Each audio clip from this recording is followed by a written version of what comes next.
Okay, this is episode 22 of Counterpoints. I'm your usual host, Thorin, and Moses is obviously the co-host who's on every episode.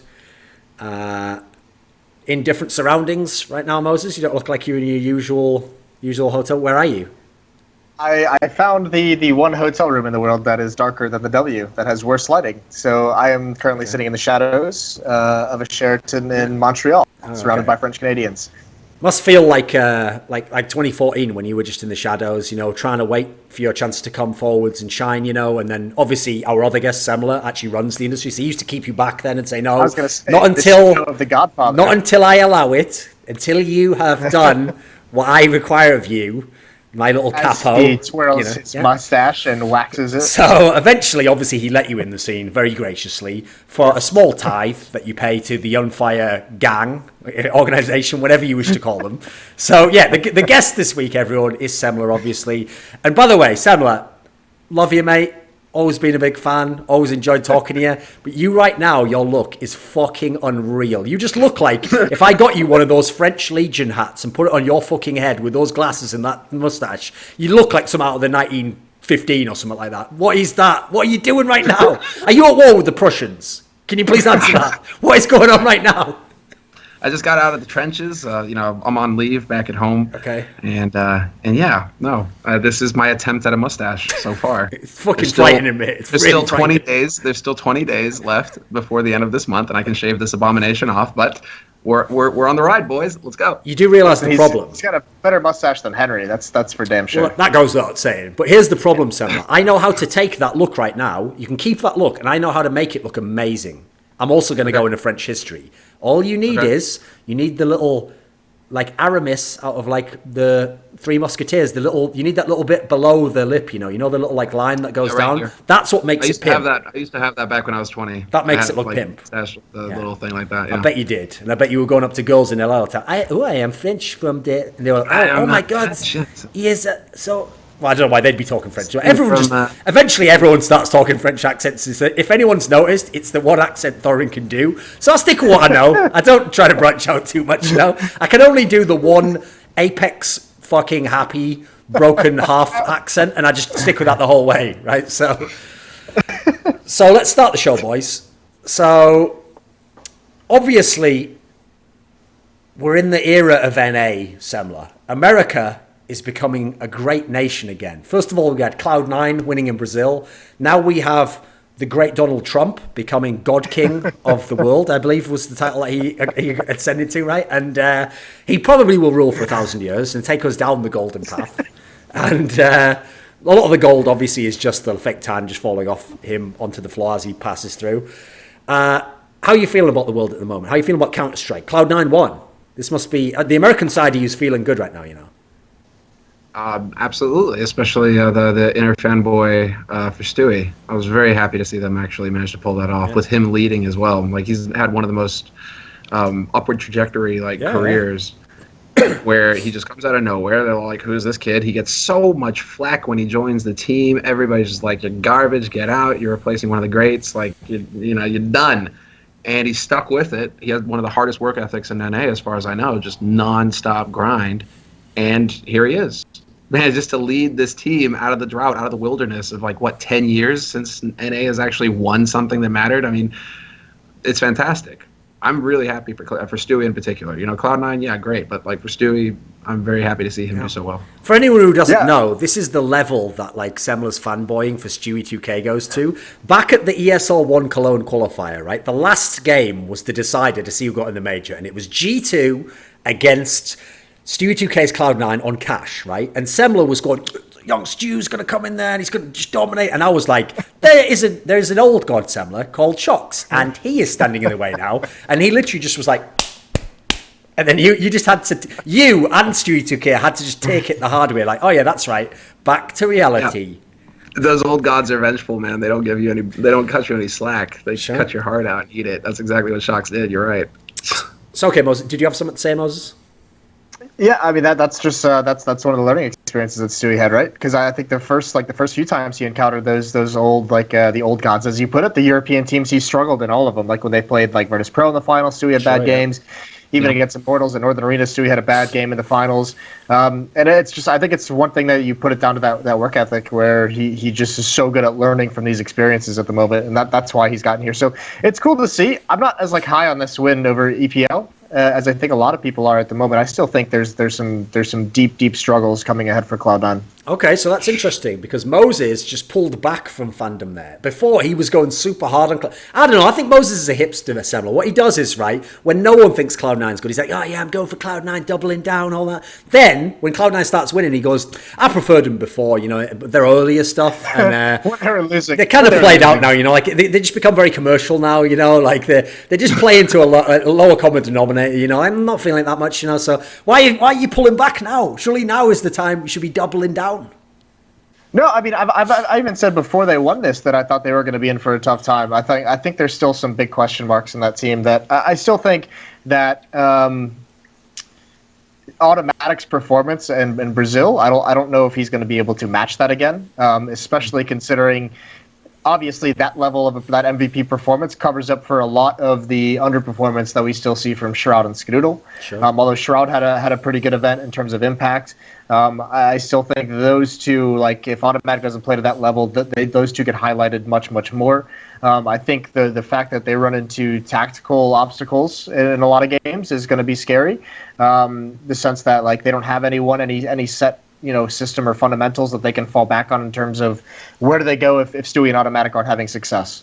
Because even if you look at the grand finals against SK, the one map that Stewie and Automatic didn't have success on the T side was Overpass, and they got 2 rounds on that T side. So if they're not creating anything, what else do they have? So that worries me a little bit. So I still think there's some problems that they're going to run into. I think they're going to be a very good team, and I think these are all things they can improve upon.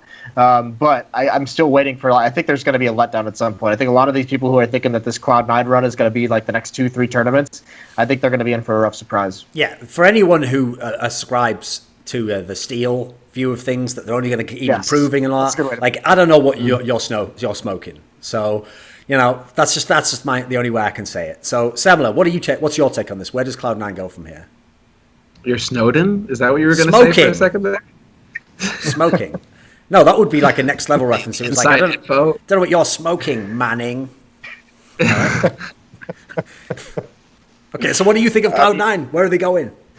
No, but that is it. I mean, that was the main message that we got out of that entire tournament, and it's been like this for ages now with Cloud9, where if young Stu struggles, then the team doesn't seem to be able to rise to the occasion. He is a linchpin, and especially now since he's taken on that in-game leader role, where he has so much more to worry about in a round, as far as not just his own individual play, but what are the likes of Ska, Shroud doing. That's going to weigh on him as well. So it's additional pressure on him, but I think that so far at least he's shown that he's up to it. He did go through that rough patch a month and a half back, where he was actually posting in the red on the ratings and not really able to hit that form that he'd maintained for so long, and that when we saw Cloud9 struggle during that patch, right? And so I think a lot of this comes down to Stewie. I don't think that Automatic, Moses made the point, that was almost like a freak occurrence where you just hit this crazy level and was able to go toe-to-toe with anybody and win. I mean, I don't know if we can expect that out of him all the time. So I still turn to Stewie and to see, is he, going to be able to maintain his level and also have the proper leadership? Because let's not forget, he's almost he's the greenhorn of the team as well. I think we have to remember as well with Automatic, even the 2 tournaments he had with Cloud9 International, it was DreamHack and Star Series. Star Series. There was one other one as well. But in those 2 before Pro League finals, I mean, he's not in a position on this team to be the star player, or he wasn't at these tournaments. He was actually still a role player, and I don't that explosion he has at Pro League is so unexpected, just because there's no indication he's going to hit that level. So, I mean, I think just while there's no indication that he was going to be a star to that extent, I don't think there's any indication that he's going to consistently be playing at this level. And that's not to say he can't. That's not to say he won't. But I think I don't think you can jump the gun in this case, because he was brought onto this team to be a role player, and he was treated as a role player for months until he kind of showed in Brazil that he can do this. So where does Cloud9 go from here? That's the question for me. I'm still not sold. Great win, phenomenal win. They earned it, but I mean, there's still a lot of questions for me with Cloud9. So if Semmler says that Stewie is the linchpin, then I think he should think, if you think of his style of play, he should be called the Marshawn Lynchpin, because his style obviously is just to run through a motherfucker's face till you ain't got to worry about him no more. That's basically his approach to the game. And the problem is, basically, obviously, if you don't have the tactics, you're running against a brick wall that's like a Virtus Pro. Yeah, they're not just going to lose to the same tactic like 5 times in a row. It's probably not going to work for you. So I actually do think that's the problem I have with this team, Cloud9, is like, this was cool. Yeah, great job that you got so far. And if you add in a Virtus Pro and an RV, the teams that were missing from the LAN, it's not like they couldn't have had a deep run. I don't think they would have won the tournament. But okay, maybe they could have an awesome run, make the playoffs, or have a shot at a semi-final. So to me, that's a more reasonable goal for the ceiling. That's the more likely scenario.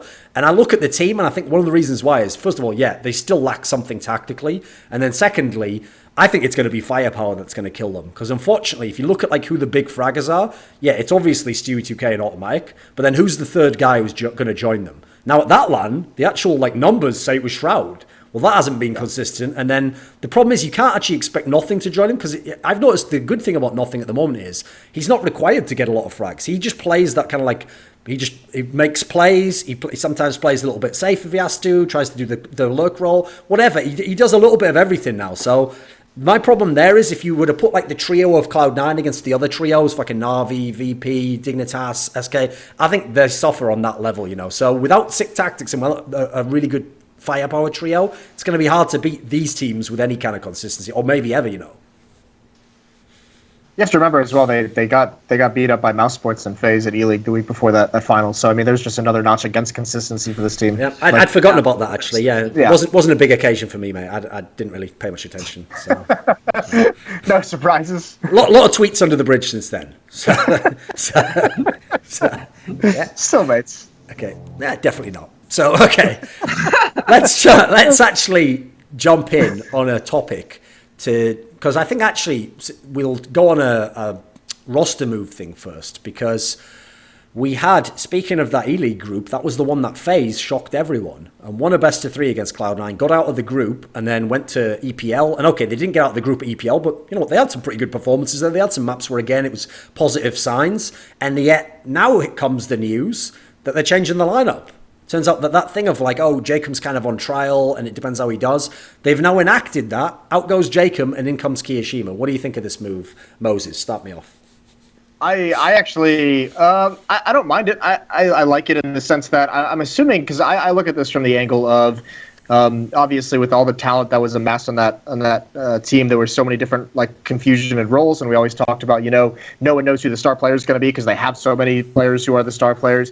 I think a big thing of this is going to come down towards, I'm assuming Kerrigan was maybe not behind this move if he was already on trial, but I think Kerrigan's looking at this from a strategic point of view, and he's saying, I need someone who has experience like going in first or second. I like someone who's going to be a little bit of an entry fragger, someone who's played in a system like Keo did with Envy, where it's going to be trade heavy and entry heavy, and they're just going to throw bodies through a smoke. And this is what he always said he wanted at Astralis. He wanted some motherfucker who, when he said go, you're going, whether it's through a Molotov with a flashbang or whether it's through a smoke. And I've got to assume this is all something to try kind of alleviate some of the pressure on the role, to establish Rain, to establish AZ as the stars of this team. And then you have Alu as an opper, you've got the in-game leader, and now you've got someone who can be a little bit more of like the front heavy, the entry fragger, the meat shield, whatever you want to call it.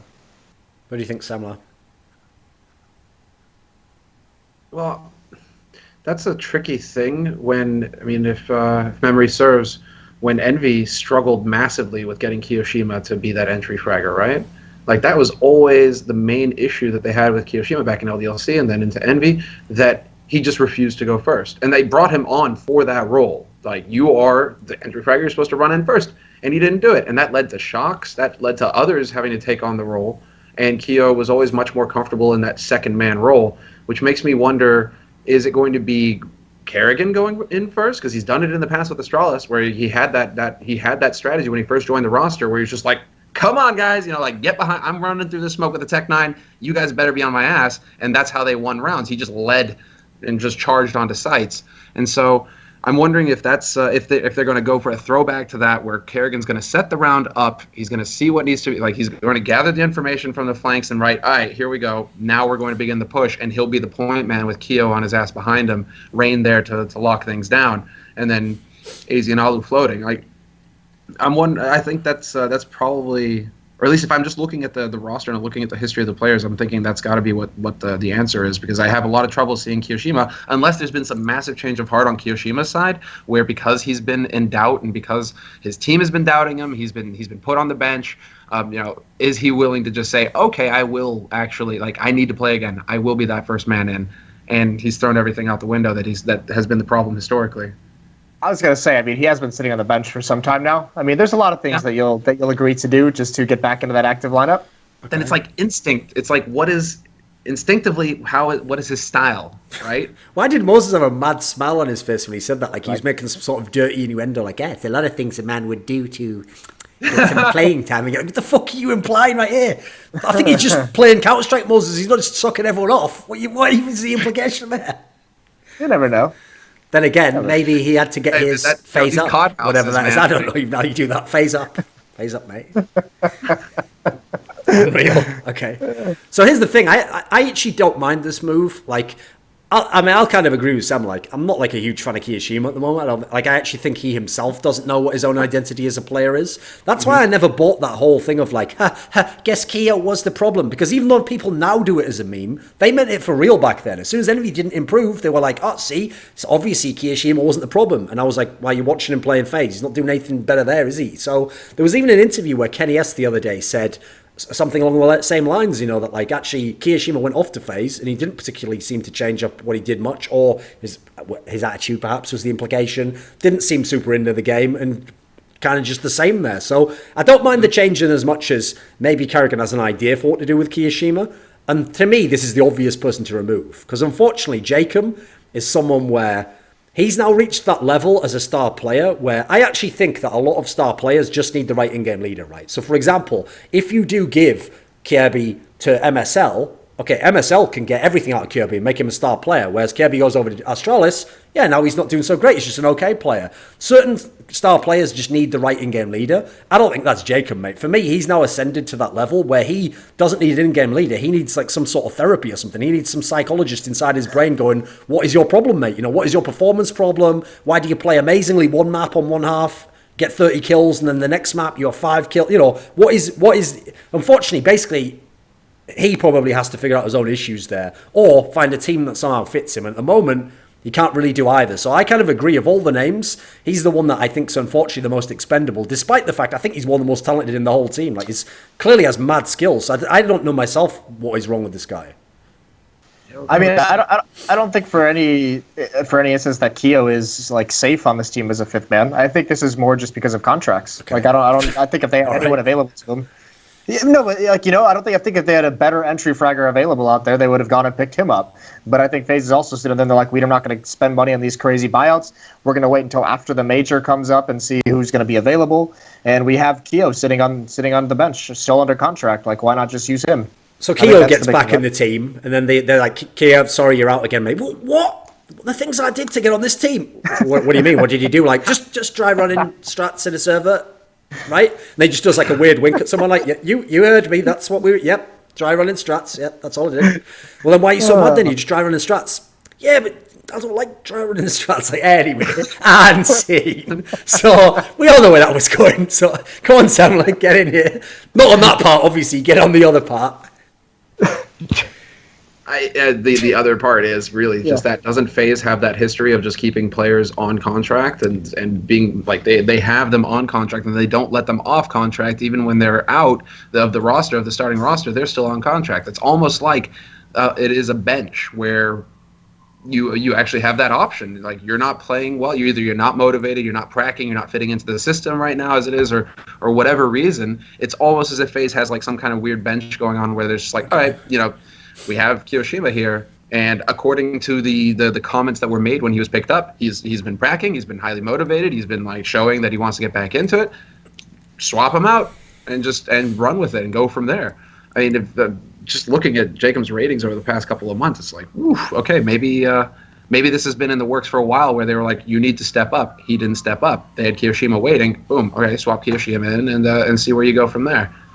one of the big problems FaZe. It is as close to a bench as we've actually gotten to CS as far as I know. But that's also because this is as close to a bench. That's because they also are in the unique position where they can have someone being paid a massive salary and just sit him on a bench and do nothing with him. Anyone else is going to sell that player. Or, I mean, the closest we came, was when they had Nico on the bench and Mouse. It's the only other example I can think of, where they had a legit player on the bench and they waited until the team didn't have results and then brought him in. But no, I agree. And that's only because of the bankroll of FaZe. Like, one of the problems, I know this isn't very well known in the community, but every single team, you normally assume the contract's 12 months, right? So, for example, that's why with Envious and FaZe, all I had to do was find out when the contracts run out, and now I can guess when the shuffle will be, like, early February sort of time. So that one's easy enough, because mostly you just have to look when did they sign with the team and go a year forwards.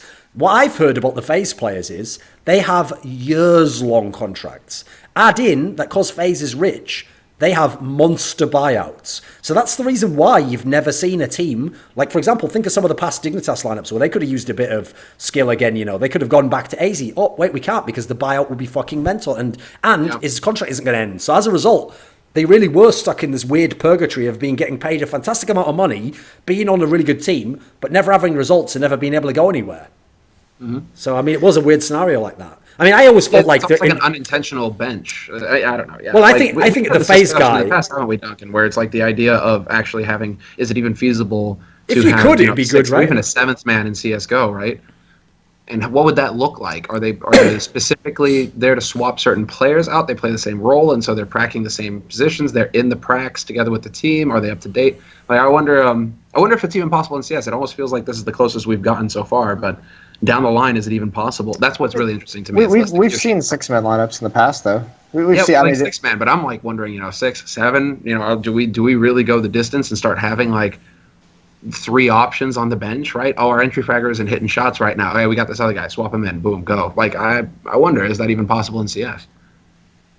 I mean, yeah, with the amount of tournaments, that it wouldn't be like the worst idea in the world just to give someone a rest.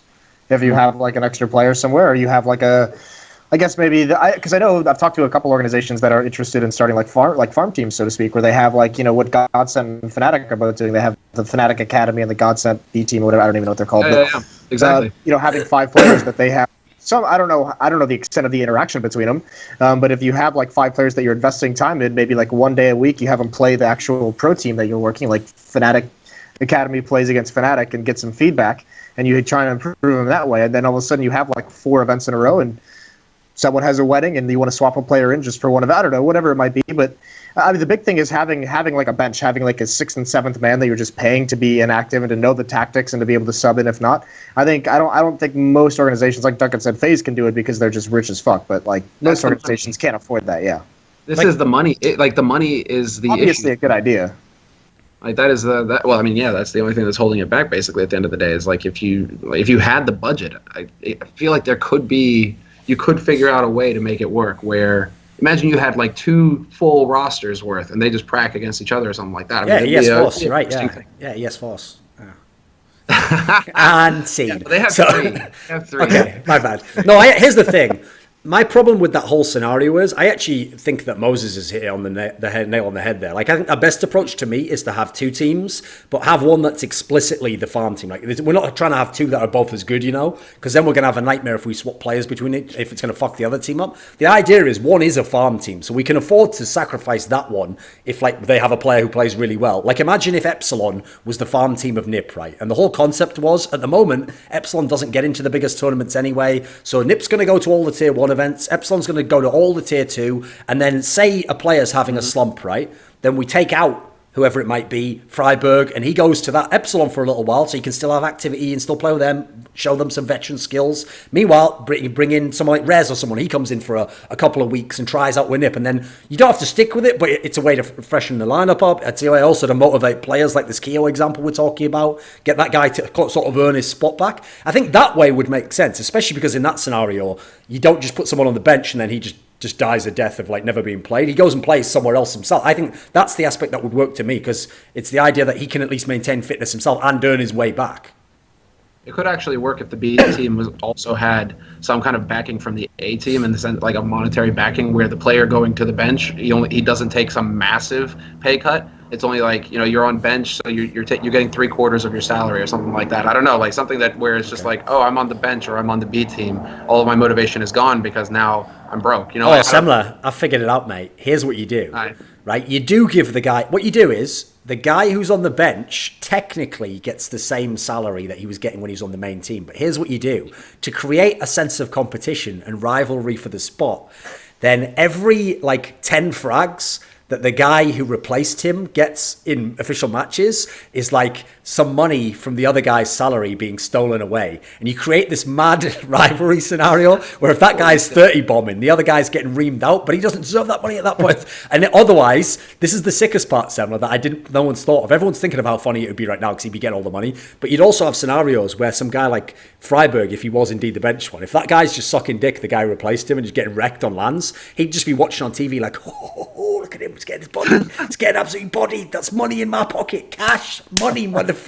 It'd be sick, right? It has a pros and cons. I think there's something to that idea. Put it this way: when I get rich enough that I retire from being a journalist, I'm gonna set up some fucking demented team like this where people are literally competing against their own teammates for their own salaries and creating all sorts of horrific strife. But you know what? Here's why, Semmler. Because I'll simultaneously film a reality TV show, and that way I win either way. Either we win the tournament or we win with the ratings, motherfucker. I'm going pure marketing. I'm actually worried that FaZe might take this idea now. They're actually cynical enough they might do it. Because I feel like FaZe having these players and just benching them is like, when you see those stories about like the fucking NBA players who just spend all the money they have. So they're making millions, right? But then they go into every time you see the Cribs episode, right? They go into their garage. Yeah, that's my Phantom over there, and there's the Lambo. And it's like, how many fucking cars do you need? He's like, yeah, every now and then though, I want to switch it up and ride the Bentley. It's like, you're out of control. That's what FaZe is like now. It's like, I think I'm going to start using my Keo again. Yeah, I haven't used it in a while. Like, I forgot what it feels like, not feeling the Jacob at the moment again. Excuse me, sir, we have config on the line. Yeah, listen, I'll get to that later. Like, I'm busy right now, okay? So, like, what's going on with this? It's mad, isn't it?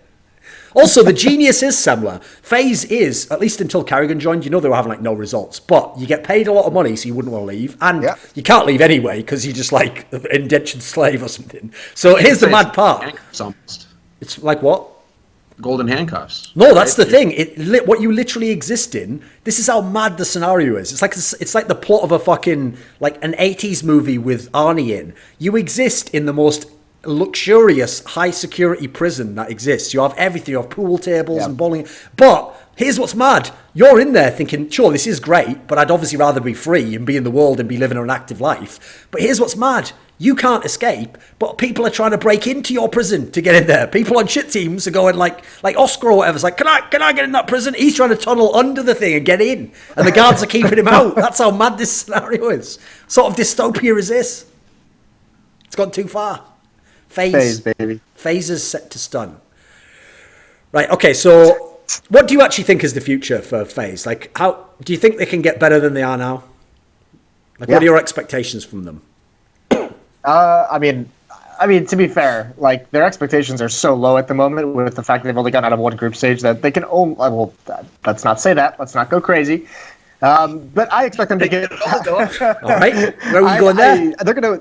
They're gonna get out of more than one group stage in the next 6 months. Well, fucking hell! Don't go too crazy, Moses, and say something you might have to be held accountable for. Fucking hell. No, I think no. This is a team that Sir Hedge a lot. All right.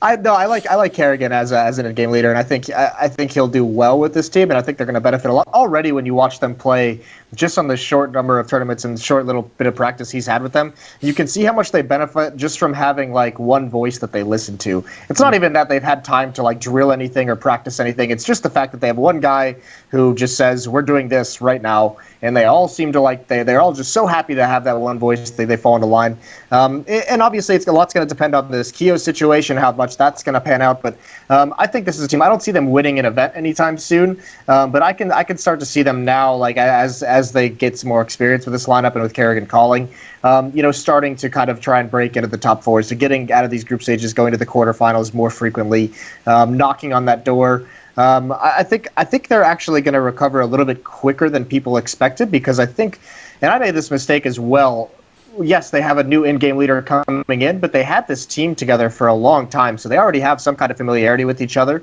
So Kerrigan stepping in is going to tweak some things, but at the big point, I mean, he's still got that same skeletal structure that is already existing in place. It's not like he has to completely change everything. So I think him stepping in as an in-game leader is going to go a little bit easier than what we might have expected when it first happens. I just wonder if he's going to run into the same struggles that he had on Astralis. I mean, Astralis was a major issue for him where, yes, he had the tactics, but he never really managed to get the guys to follow along. Yeah. That bled out. I almost feel like some kind of result, apart from obviously getting out of the group stages, that was pretty good, but getting deep into a bracket of an actual, like, major international tournament. Like, if they can get it deep into a bracket under Kerrigan's leadership, then I'm going to start feeling like, all right, now we're cooking with gas. Now we could get somewhere. This could get interesting. But if they continue to struggle getting out of groups or placing low, it could almost come down to, the team just doubting in Kerrigan again. Like, oh well, they had the same problem in Astralis. I feel like it could be in the back of their minds. That's the important part, right? Like, the quicker that result happens, where they get, like, deep into some kind of a playoff run, if that happens in, like, the next couple tournaments, like, that's huge for FaZe. Because then all of a sudden the players are just like, okay, so Kerrigan comes in and whatever he's got is working. Let's keep listening to this. Let's keep going down this path. So, if that happens by the end of this year, if that happens in the next couple events, if they qualify for the major, that's mess for this lineup. The big concern I have for FaZe at the moment is I always thought it never made sense that they were as bad as they were. Like, I actually thought it's not that they should have ever been good. Yeah, the pieces are a mess, but they should have at least had the odd time where they won a best of three. Like everyone just hits their shots and they never did it. So what I actually think this lineup is more like at the moment is it reminds me of like that 2014 Hellraisers where they were. The thing is, they had such a shallow map pool that they were good for a best-of-one upset, but famously they used to lose in the bracket play, right? But in theory, you could maybe even still win a bracket game if you just have all these sick aimers hit shots in two maps. It can happen. So I think that's a more reasonable expectation. Like, I think they can get out of some groups, that's fine, but I don't see them having many deep finishes, personally. I think they can have the odd one if everyone goes crazy, because at the moment, my big problem with them is their map pool's still pretty shallow. Like, they've got Mirage, that seems to be fixed. Overpass is a bit...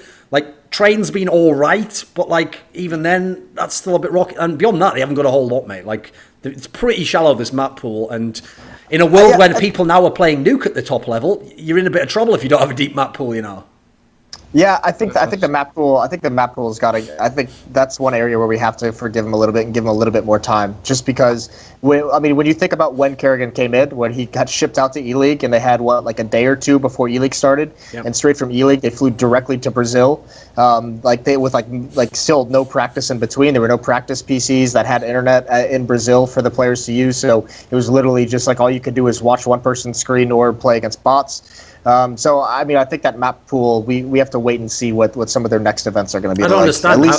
How could they play Echo Fox in Brazil like they were in America at the time? The old jokes are the best. Go on, Semmler, what were you going to say? No. They're just not going to have any Christmas holidays. You're going to have that because of the timing of the major, because it's happening in January, at the end of January, you have the qualifiers. So, you have to try and prep. You can't even think about the holidays after that because they're almost moot at this point. You need to make it through the qualifier. Where does your free time come from to be able to just sit down and bang out a lot of maps? Like you say, because maps, working on the map, it's positioning, it's working out the duos, working out how to get the flashes, the smokes. Okay, you're holding this angle in this situation, this happens, what do you do? These sorts of things take a lot of time and effort. And they have, a month? Yeah. To figure these sorts of things out and get a deep map pool, that's... Well, here's the question, also about this, and I think because there's going to be two different schools of thoughts about this. They're going to be playing at iBUYPOWER Masters, which is the qualifier for Oakland. So, if you're FaZe, are you pulling out of this event to work on maps and just practice and just dry run and go over theory and strategize, figure this out? Or are you, working on it and then using iBUYPOWER Masters as like a test run, seeing how these work against this level of teams, which is mostly Tier 2, which is all basically Tier 2 teams, maybe a couple Tier 3 mixed in there. And then if you qualify for Oakland, then all of a sudden you can test it again against the best competition. Like, we're obviously going to get to the value of that, though, almost. You know what I mean? Like, you're going up against Tier 2 teams who are just not going to play the way a Tier 1 team plays, right? For example, so like how valuable is that, or is it better to be in the drawing room? It's valuable if they qualify and then go to Oakland and then play the Tier 1 teams. Yeah. But there's also a lot of travel. It's also a lot of travel that you don't have time to like really practice too much. It's going to wear you down, and then you have 2 weeks basically left to prepare. 3 weeks left to prepare for the qualifier. For basically a mini major. Yeah, if you're not going to, basically because it's super stacked to the qualifier, so you're not going to have an easy run there. You can't really count on getting a lucky break. So I mean, okay, you're skipping DreamHack Winter, ELEAGUE. They're second in ELEAGUE, so they're going to be at ELEAGUE at the end of November. So you got to throw that week out the window because you're going to have jet lag. You're going to have all that, all the travel there for that. So it's going to be really difficult to get there. So we're looking at 2 weeks, 2.5 weeks maybe of like time where they could legitimately sit down and work. I don't know. It's a stretch. I almost want to say that we can't really expect anything of them even at this major. Like it's going to have to be after the major. I mean, so I expect them. I expect FaZe to. I expect them to qualify for Oakland, and then obviously I don't know how deep they'll go to Oakland, but I expect them to qualify for the major as well. I mean, I guess I can throw that out there. I know those aren't like the craziest assumptions ever, but they're gonna qualify for Oakland. They're gonna qualify for the major, I think. Okay. So another team that has a roster move that I want to talk about, because obviously they had their issues in ESL Pro League, is Immortals have removed Zeus, or he's left, whichever it is. Doesn't really matter. He's gone. That's the most important thing. And they've brought in Steel, who obviously used to be a player on Luminosity back in the day. Yeah. Now, what do you... at Pro League, like, you really have to put a line under how bad Immortals was, because at that tournament, I've said this before, I think that is the most ridiculously easy group I've maybe ever seen at a tier 1 event. That group was a joke. I mean, think about who was in it. It was Mouse Sports, famous for almost never making out of groups. You had Immortals, who actually looked like one of the better teams in the group. Envious is like not bad, but they're just like on their way up. And who was the other? Oh, and Optic. Like this Liquid. isn't. Oh, and Liquid as well, you're right. Okay, it's actually Liquid also, at least might have been Liquid a bit hyped. Dog shit, yeah. But yeah, you look at these teams, and there's no teams in this group that anyone's thinking, well, these teams are going to the final or winning the tournament. Like, no, none of those teams. And so the fact that Immortals were that bad, that did show me there was some fucking big problems. And you can't blame it all on the fact that it's true. SK are kind of like playing with their hearts a bit by like, will we, won't we steal your best player? That does fuck with you, but I think you do have to look at them as a team and go, just as a team, they had some problems. And clearly Zeus was part of it in as much as he was playing so bad in terms of fragging that you've got to be the mastermind at that point in time. That's the only way you can justify kind of like that sort of performance. What do you think of Zeus being taken out first before we get to Steel added in, What do you think of the Zeus scissors move? I mean, I don't think there was. I think the way he played in Brazil, and I mean, I know, Duncan, that that I have a lot of respect for Zeus. So yeah, I know that the way he played really took the decision out of their hands, made it pretty easy for him, because that was just a bad individual performance. Imagine Zeus taking a decision out of someone's hands. Jesus Christ. Nothing to see here. Let's move along.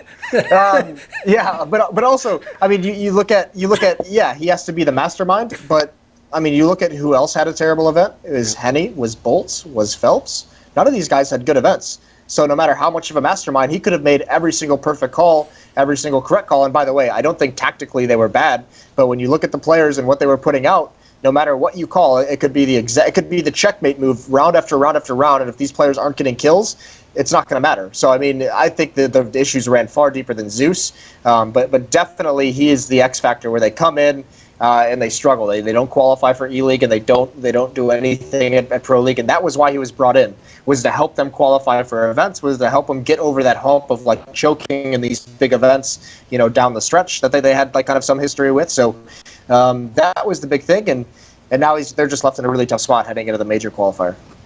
It sounds just if they get there, by the way, they might not even get there.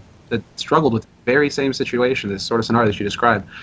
They were in Atlanta last week, and oh wait, hold on, I got a new coat. It's over here. Let me go get Echo Fox. Sean Gares, what are you going to do when none of your players are hitting shots and none of them are doing anything from the in-game leader point of view? Like that's why I like you bringing it up. That it's Zeus is obviously under the gun. He's obviously taking a lot of flack. But if none of your guys are doing anything, that's not going to be a pleasant time either. I don't think I've ever seen Sean that destroyed.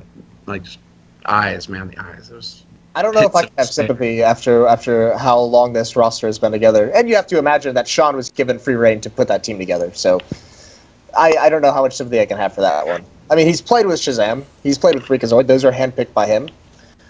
So. Okay, so before we go into that topic, because obviously we'll talk about ELEAGUE because it happened last week. What do you think, though, about them adding stealing? Do you have any thoughts on this as a roster move? I don't think it's that. I mein, it's not necessarily sure, you could say it's an upgrade on an individual. I think they're going to, but I mean, look at what they have to do. The one player who really turned his event around in Brazil was Bolts, who had fucking stellar last 2 maps of that event. And now you have to assume that he's going to be the new in-game leader, since he's the one who did it in the past before Zeus joined. He was the one who wanted that. So you have to say that's going to take away fracking power away from him. So they're still going to have questions there. Steel, I mean, I haven't watched him since he left Luminosity. I know he's kind of been lost in the third best team, fourth best teams in Brazil. I don't think he has improved much to the point where you can be excited about him coming back. So I still think this team is in a disaster of a state at the moment. I think they're actually really scared of how promising. Moses, we talked about this already this show. That's the thing. We talked about this already this show. There was Fnatic. It was Godsent. They had their farm teams, right? They were never going to be as good as the top team. Okay. They were going to get close. I see what you're doing there, yeah. See what I'm doing? So I think that they're just fine, Immortals. They're right where they need to be, ripe for the plucking. And if FNX, speaking of Phoenixes, right? If SK decide, well, you know what, it's not going to work out. Because there were massive rumors going around Epicenter about that time when there was a divide in the team. There was a lot of tension there. Maybe FNX is out, maybe Fur's out, maybe what the hell is going on with this team. I mean, it benefits SK to have this kind of team that's just right below them, where if something changes on SK, pick them up and move them over here. Do we really expect anything out of Immortals when SK is obviously the pinnacle for them and it's right around the corner? If that's probably messing with their heads as well, right? Yeah, but here's the thing: if you're Immortals and you're those players, you're expecting more. If you're the organization investing in this, you're expecting more. So yeah I mean, obviously SK is going to be saying, yeah, if we ever have a change, we're just going to go right for Phelps. But Immortals is going to be saying, we invested in these players, we like Phelps, we want to keep him on this roster, we think he's the next big star in Brazil, and we're going to make the buyout huge, or we're going to give him a lot of money, whatever it might be. I'm actually, to be honest with you, I'm surprised Luminosity went for Steel.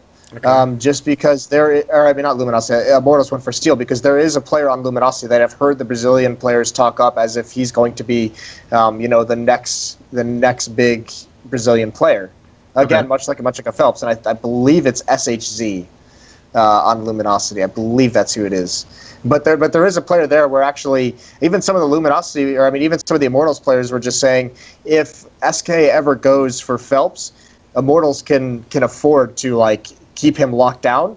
And the reason why they felt confident that SK wouldn't go for the buyout is because there is this player on Luminosity that is this rising star that all the Brazilians think is going to be, another Cold Zero type person. I mean, that would obviously be delicious as fuck if SK takes a Luminosity player. Taste. That's an old vintage, that. I haven't had this in a while. What is that? Where was this made at? And scene. So, okay. That's fire, mate. No, the problem the thing I have with the Steel move is, this is one of the reasons why you notice I take this formula every time now. I break down every roster move into should that player be removed in isolation, then should you add this player, and then, what do you think in the future? So I think removing Zeus, it seems pretty obvious, they didn't seem like they changed that much when he was in the team, quite frankly. They still looked just about equally as good, so I was fine with it, but then they obviously have had a nightmare at ELEAGUE and then at this tournament at EPL. So in terms of adding Steel in, don't have anything particular to say about Steel, because the problem is, saying he used to be in Luminosity as in the good one is not actually credit to him, because remember, Luminosity wasn't known to be a skilled team until people like him were out of the team. His era was when we used to literally give so much praise to Fallen and the team, because we were like, how are you doing this with players that shouldn't be able to play against, a Virtus Pro or a Fnatic or whoever? These players at the time, basically, that was back when, before Cold even, they just had Fur. Just Fur had to go ham, and that was it. So if you think about it, if you were one of the players where basically it's almost famous that you weren't a skilled player doing a whole lot, yeah, I'm kind of just thinking this is a plug and play type scenario, so could be fine. I kind of agree that Zeus isn't the only problem. They obviously have to fix the other issues, and if one of them is that everyone's on eggshells thinking that someone's going to leave or the team's going to get broken up, I mean, I'm sorry, you just have to get over that. Like, I get it that they're a young team. I do say this, by the way, with this lineup, they'd had, I mean, the core of this lineup for less than a year. So you have to give them some time still. You know, they only got bolts in like November of last year or whatever it was, so they still, and it's not that you need to give them time in terms of like everything else, but I mean, some of them haven't been pros for very long. They haven't been to international tournaments. So to get over that aspect could happen in like a month or two. Maybe they just now reset and go, like if you're a Dignitas and you had to live like that for the last 2 years, at any time, Astralis can come along and take our best player. That we can't worry about that. We have to just play as though he's going to be here forever, and just if it happens, it happens, and you got to keep moving on, you know. So I think if they get over that, I still think they can be a quality team. I still think they can do something in this game, you know. Yeah, they just look like a massive wreck right now, though. Like in the immediate future, I don't know what they can do to like fix this. In my opinion, so they look like an Amy Schumer. Yeah. She's not. She doesn't watch the show, Moses. Keep going. Yeah, I'm done. I mean, especially when you consider the run that they've had, like with ELEAGUE, with Pro League, and they have all these tournaments. I know they're doing iBUYPOWER, and hopefully they want to be doing Oakland. And then all of a sudden they have the major qualifier. So it's again, it goes back to the same FaZe situation: is where the fuck are they going to find time to fix anything? Like where are they going to have the time to just like go home and sit down and watch some demos and actually work on a map and actually fix some of the problems and change something around if it needs changing, and all the while maintain the individual level. So I don't, you know, this is a team that I thought, you know, going into this past like this last stretch of the year, like maybe starting a month ago, that I would have said, yeah, like that, I cannot see this team not making the major. And now, I mean, I have question marks if they're even going to qualify for Oakland at iBUYPOWER. Like they might not even qualify for that, and all you need to do at that tournament is get top 4. So I'm worried for him.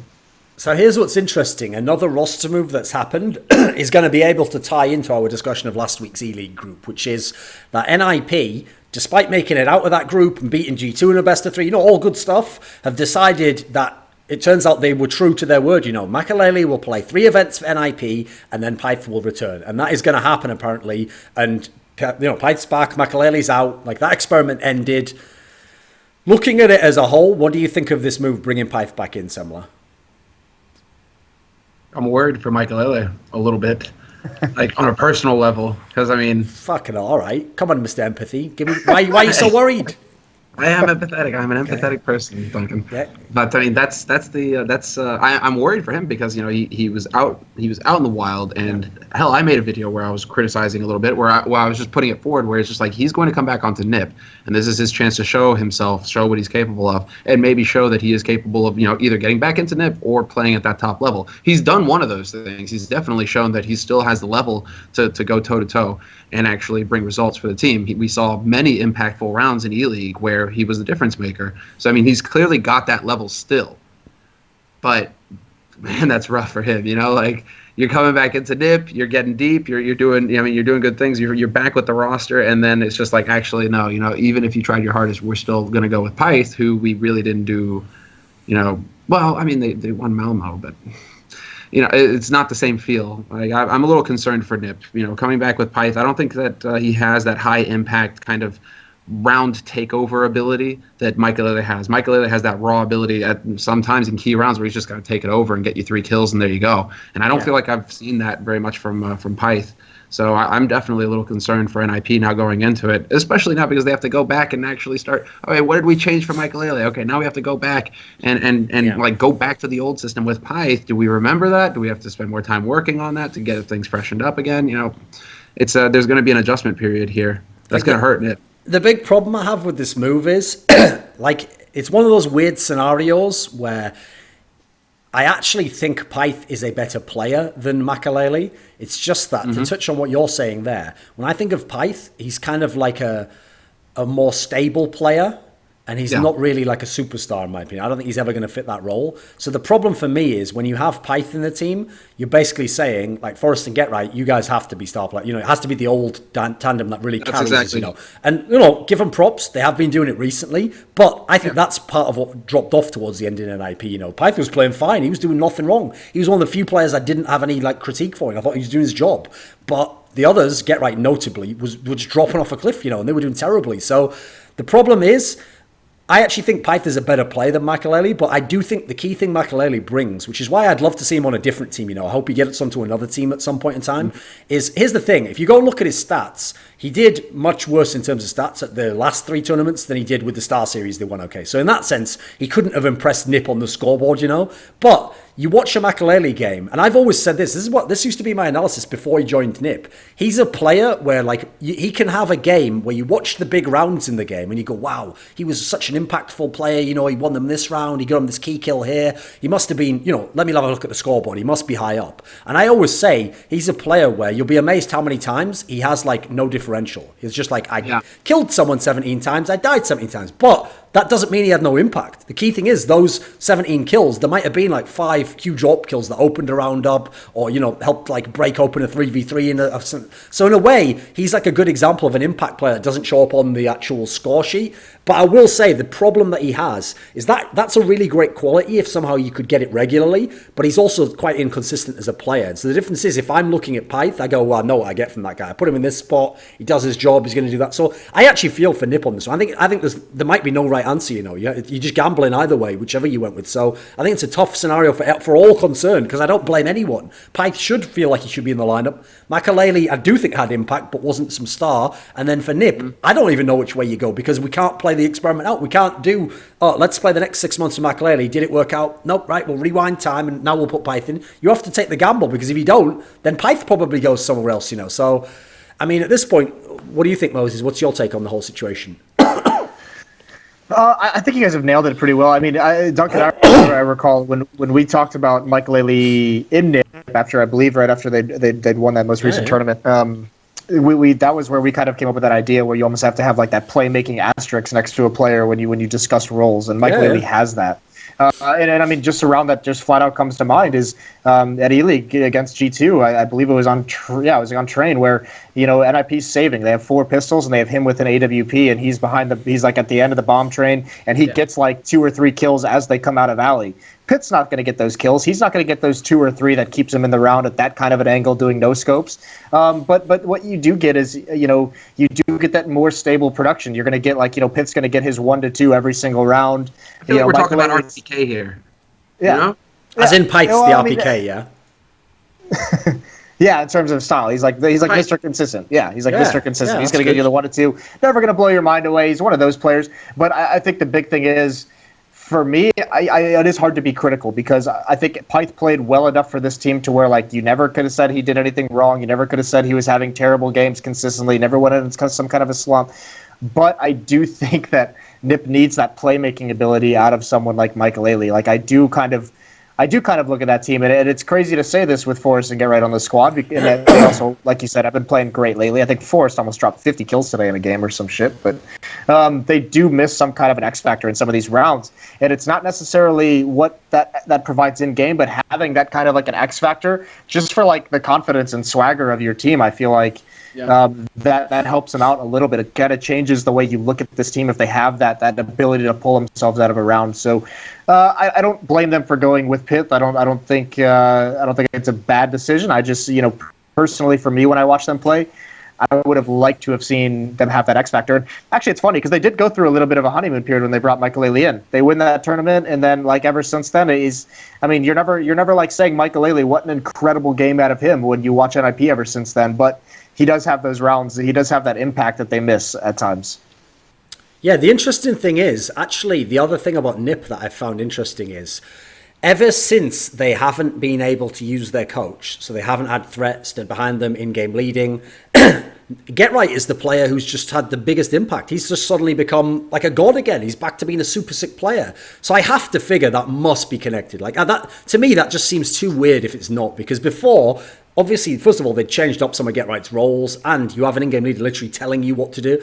Get Right is someone where, unfortunately, you have to kind of let him pilot himself. You have to kind of let him do what he's going to do. And then the idea for me always is you shape the rest of the team around him. So it's weird because obviously NIP that won Malmo looked actually probably better than the NIP there is now. But I think in terms of having Get Right be a superstar player, I think this one's much better. So I guess that's a positive that's working. It's just, I want to see if that's just a temporary thing or if it drops off, because I'd love it to be true that he's back because his numbers are insane. But You know my problem, Semmler. I can't trust people. I have to wait until they betray me, so I can't fully give my heart to Get Right again. I did it with Kenny too many times. He broke my heart. So until he wins my love back by stopping cheating, not literally, Flusher style cheating, just cheating, in a metaphorical relationship sense. Until he stops cheating on me, I have to wait for him to win his. He has to basically right now, Semmler. He's buying me flowers. He's giving me breakfast in bed. Foot rubs. He's telling me about. Remember the time we met back in 2007 in Sweden, some shit like that. I don't know. But the problem is, I'm not quite ready to let him sleep in the bed again yet. Like he's still on the couch, So wow, that's the metaphor. Well, he's out of the bathtub at least. So, exactly. I mean, every now and then, every now and then we have sex, but still, that the physical side is not the same as the emotional side. I'm always telling you this, Semmler. It's not just about the physical. That's not the end goal. There's a mind, there's a soul to be explored. Anything to say about that, Moses? Come on in, jump in. You go for it. I'm gonna say something that seemed crazier before we just went on the tangent of you and Kenny's relationship. Come on then. I actually think that NIP tactically looks better now than they did with Threat. I actually think strategically and tactically, I think they're playing a much better game. Okay, so why do you think fuck Threat? Come on, you have to back it up. I mean, basically, Moses is just saying "fuck Threat." So why do you think that? Said hyperbole from Duncan. Okay. I translated it. Yeah. Yeah.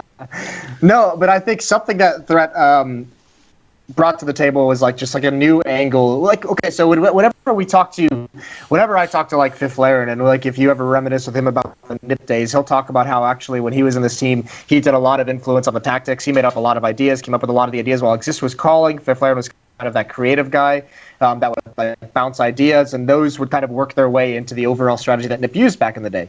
Well, I think they were missing an element of that when Fifth Laren was gone, and I think that's something they never really picked up. And I think Threat provided that again to Exist. I think he kind of became a soundboard where Threat has this ultra obviously structured. He has the setup. He wants everyone to do certain roles, and they're very locked into these kind of situations. Exists like to employ that freewheeling style, whether it's because he had the stars, whether it's because he didn't like to micromanage or just couldn't do it that way.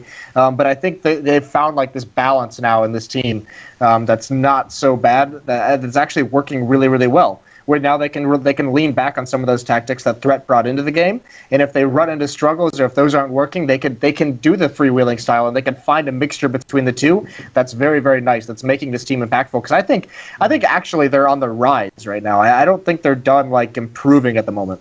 Well, it's worth mentioning that Threat is still present, and he's not on location, but he is doing a lot of anti-stratting. He's doing a lot of prep work, and pre-match and post-match, he's in touch with the players saying, right. So it's almost like he is kind of a throwback to the old style coach who just did the homework, did the prep, and then fed that to the players, and then the players run with it, and then you get the post-match discussion where you break it all down, like what worked, what didn't. It feels like that's where NIP are at once again, which is definitely interesting, considering I think Duncan is 100% right with Get Right, because now, after so long, having been able to speak to the players, they always tell me he has this uncanny ability to just work his way onto a site, and then we'll just hear it in TeamSpeak where he's like, "Oh, hi guys, I'm on B site right now. Nobody's here.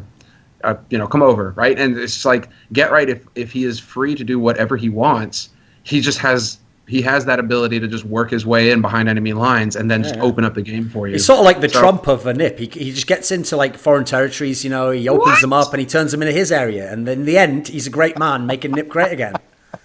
I agree with you, Semmler. He is a great man, just like Trump, like you said. So. My God. Okay. Jesus Christ. Okay, here's the question though, guys, is that by the way, one thing that I think is a very big positive, Moses, is I already thought NIP's form was good, but I had them outside of that elite group, I had them they were the next team looking in, and they're waiting for an SK to drop so they can go up there with the Dignitas and the VP and the Navis of the world, But the thing that I think right now can give them that path, the obvious way to go up a rung on the ladder, is this transformation they've made into being a nuke team, where suddenly they are one of those few teams, and at the moment it's only the elite teams that you have this map that are now playing it, and if you look at a team like SK, who at the moment, by the way, is terrible on nuke, this is a way that someone like NIP can start to get into finals and tournaments and go deep, This is a very small window, though, because I think we're going to see the number of teams willing to play Nuke is going to grow very quickly when they realize how important it is in terms of being able to play it. Because that's a huge advantage. You look at all the teams who have strong map pools. Nuke is one of their maps. So it's a very important. It's much like Cobble. How Cobble's a very important map because everyone can play it. So if you're the one team who can't play it, you're in a lot of trouble in the pick ban phase. So yeah. See, here's the thing, Moses. I can imagine why you would actually establish that that's a big problem, because you're someone who could appreciate the value of a small window, right? Because if we were some sort of a crime gang, right, obviously I'd be like the professor, the brains of the operation. Sure, Semmler would just be like the lookout, because that way that would allow him, if the cops are coming, to just betray us all and just leave and just where we're going. And then you would obviously be the guy where the way we'd get into the secret location is there'd be a tiny little window that normally only like a child could fit through, and we would just boost you up there, and then you would have to quickly go in and out, and then that would be how the crime would work, obviously. So yeah. I like how I'm lookout. I'm just gonna chill. You guys I purposely left that, Semmler, because on one hand you get to feel like you're in control of the situation, but it also gives you the option to betray us all and just leave if the cops come instantly and you don't have time to get us. You can just leave, and then we're like, where is he? And then you're just driving off in the getaway car. In the getaway car, exactly. And nobody can recognize you with that dirty Sanchez you're wearing. And obviously Anders is just sat back at HQ, smoking a cigar, and then when the loot comes in, he goes, "What? Only $10,000? Where's the other 5?" And then that sort of mad scenario. That's the crime gang we're in, by the way. Yeah. And our name, the Fire Ants. Because once we get in there, we're everywhere. I don't know what any of that means. I was just going off somewhere there. So, okay, Moses, reel it back, mate. I do want to go back to something about Michael Lilly versus Pite, because I forgot to bring this up earlier. This actually really surprised me, because one thing that from the outside looking at NAP, one thing that Michael Lilly brought to this team that we thought they needed was that kind of, the energy, like the hype factor that he brings as a player when he celebrates after a good round and he helps bring them up. And I mean, I think there is like an element of that you need in the team to a certain degree, especially when you consider how experienced all these NIP players are. I think you could see like they're like the least hyped team that you really see at times outside of Get Right. But I was really interested that all the players, when we talked to them at ELEAGUE, said Pip is like the same way. Pip is like their hype guy, which is very, very weird. If you ever see like Pip, like outside of an event, he's very calm, he's very laid back, very shy, very chill. So like when they say that he has such like a positive influence on like maybe you could call it the emotional state of the team during a game, that very much surprised me. So that's just one thing to consider that I think helped them make that decision. Is if they didn't have enough reasons to stick with Pith, I think that was one of the big ones as well. That is one of those things that cracks me up, because with the seating order, watch this, almost every tournament out there ends up putting the player cam, that one that goes down the line, right next to Get Right, and he is famous for being one of the players who does no reaction. Right, he just sits back like he's thinking about a mildly annoying thing that happened a while ago that he's not quite sure how am I gonna fix? No, I guess I could. And he just looks like he's thinking a little bit. That's what he does after he's won a 1v4. By the way, no one will ever beat for that type of camera shot. Do you remember, Semmler, back in Very Games, when they used to have shocks on that camera one? And he used to just be a straight robot. He would just win like a 1v3, and there would just be no emotion. Just this icy visage. See? That's the kind of man I like. Playing hard to get. Right, anyways. Yeah, like that Pasha as well, right? Pasha for VP doesn't. I feel like for Pasha that might be because there's not a whole lot going on in there. Listen, Semmler, that's not where you need to be looking for Pasha. Watch the guns. The action's all down there, okay? Don't look up. Listen, with Pasha, it's about between the biceps. It's not about between the old grey matter, the ears, as it were. So, listen, not everyone in life, Semmler, is meant to be the professor in the street gang.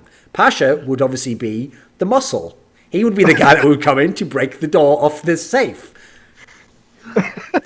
Or carry the safe to the getaway car. And every time we got money and we got all the loot out, he would take every gold coin and do that bite thing out of movies that people always do to check that it is gold.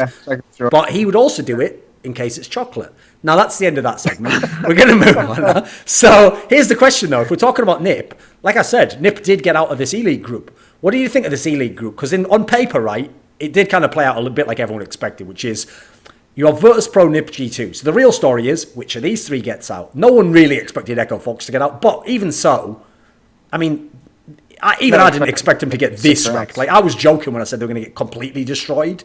This is pretty bad, right? That might be like the worst. I mean, I guess out of some of maybe the early like majors where we had those teams from like South Africa and like a major or something that got like 2 rounds. Bravado Gaming, yeah. You gotta go deep. Bravado. Yeah. Outside of that, like this might be probably the worst group performance I've seen from a team in the history of CS:GO. Like so what you're saying is they played like Africans. Reel it back. Wait, what? Reel it.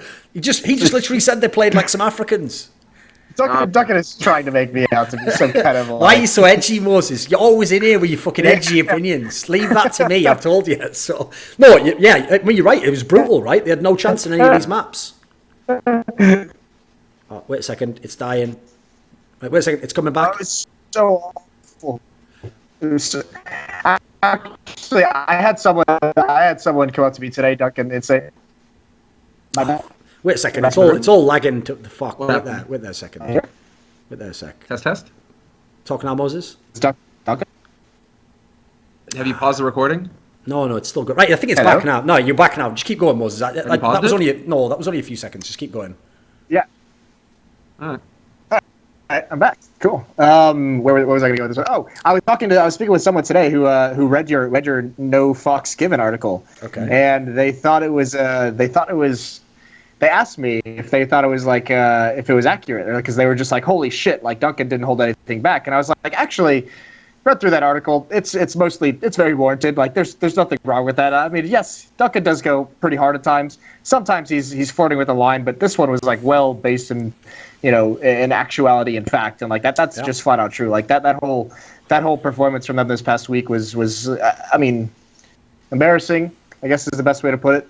And there's no point really kicking them when they're down, but like even Sean was like, you could see after the event, just like those guys were just crushed. They know how embarrassing that is. Well, I mean, the basic premise of the article, like I'll just quickly summarize it. Obviously, people can go and read it if they want. It's on Gamers. The basic premise was that the problem that Echo Fox has is what they even themselves were saying in the interviews at ELEAGUE, which is, I remember Sean Gare's girlfriend was like, they're a new team, they're still working on things. And I pointed out, like, no, they have had this lineup for 5 months. They've played, this is their fourth LAN. They've played loads of online games. And guess what? The numbers are in. Like, I always say this, I always have this timeline, I say, Semmler, like every team on roughly at the top level does a roster move every 9 months. Like, unless you are like Virtus Pro, everyone in general does. So as a result, you've got to think of it like Moses said about the window. You've got like sort of a 9-month window where you've got to start cooking away gas about 3 or 4 months in, because otherwise, you're probably not going to turn it around. So they're already over halfway into that sort of a 9-month cycle, and they're already at a position where,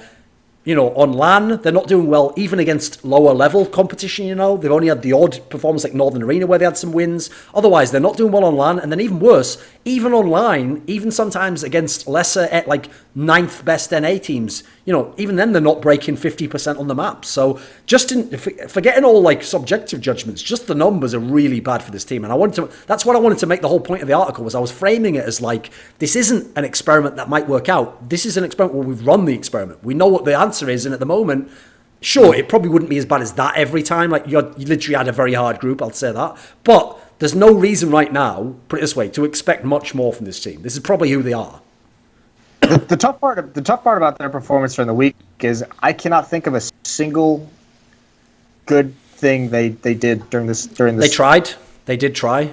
Yeah, that was what I was going to say, man. They gave us. They provided good memes.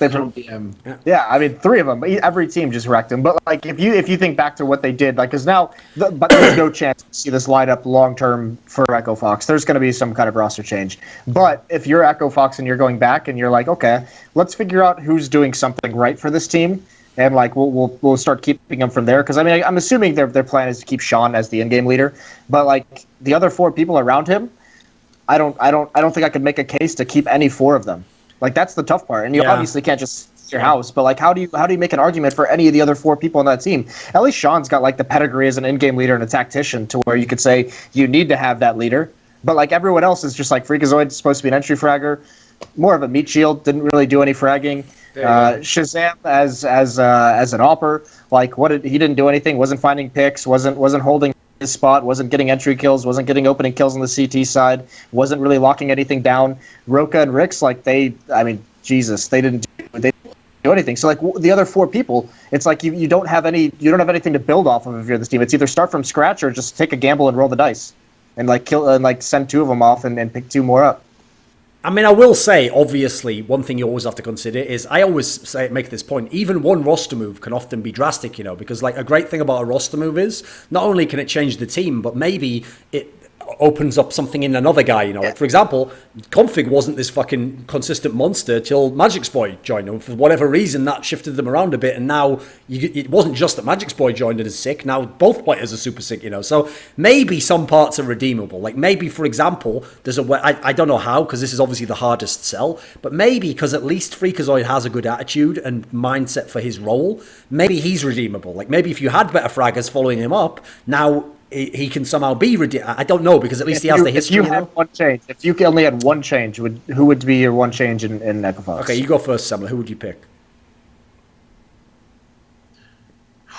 Out of the one, it's either Rix or Roka.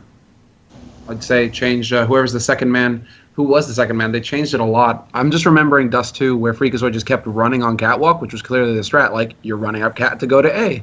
Freakazoid is running out there, no fear, trying to take the fight, and the rest of his team just fucking sat on Catwalk and didn't go with him.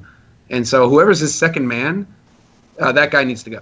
Like, whether it's Rix or Roka, I guess it's interchangeable between the 2 of them, but yeah, whoever that is needs to go. Although I don't think it's Roka, because Roka got caught in upper B by he got caught in upper B hulls, so it's probably Rix. So I mean, yeah, Freak. I mean, this is the tough thing when I was watching that game is just is like the nightmare, and like it's just the utter fucking nightmare if you are an entry fragger that has no trust in your team, because you're running out. And yes, in an ideal world, the entry fragger is getting kills as well. I mean, that's the thing. But he's at least doing like the bare minimum of his role, which is to run out and get info and draw fire to himself to allow the guys to come out behind him, who are going to be right behind him, right? Spacing, they're going to be right behind him to get the trades. That never happened, I don't think, once for Echo Fox. Like, it was always Freakazoid is out here by a mile, and then the rest of them are all like hesitating and jiggle peeking and like not wanting to commit. So there's your main issue. It's probably Rix. I mean, you got to have some faith in Roka, but like it's probably Rix just due to a lack of experience, sadly. Okay.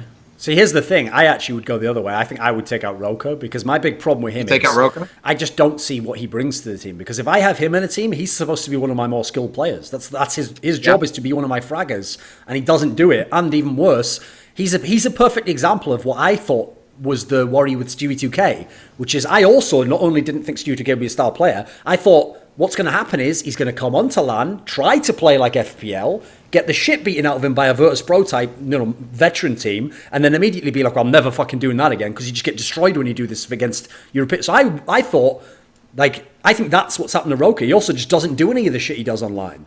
So I just don't even see the point at the moment in him as a player. So at least Stewie had the balls to flash his way through smoke and fucking take fights, and just go out there and brawl. So as a result, I don't even feel like Roka's even given a good account of himself. Like, here's the thing: I've never thought Rix was a good player, but whatever. At least he seems to do his he doesn't do his job, I guess, either. But at least he's doing. He's trying to be Rix, right?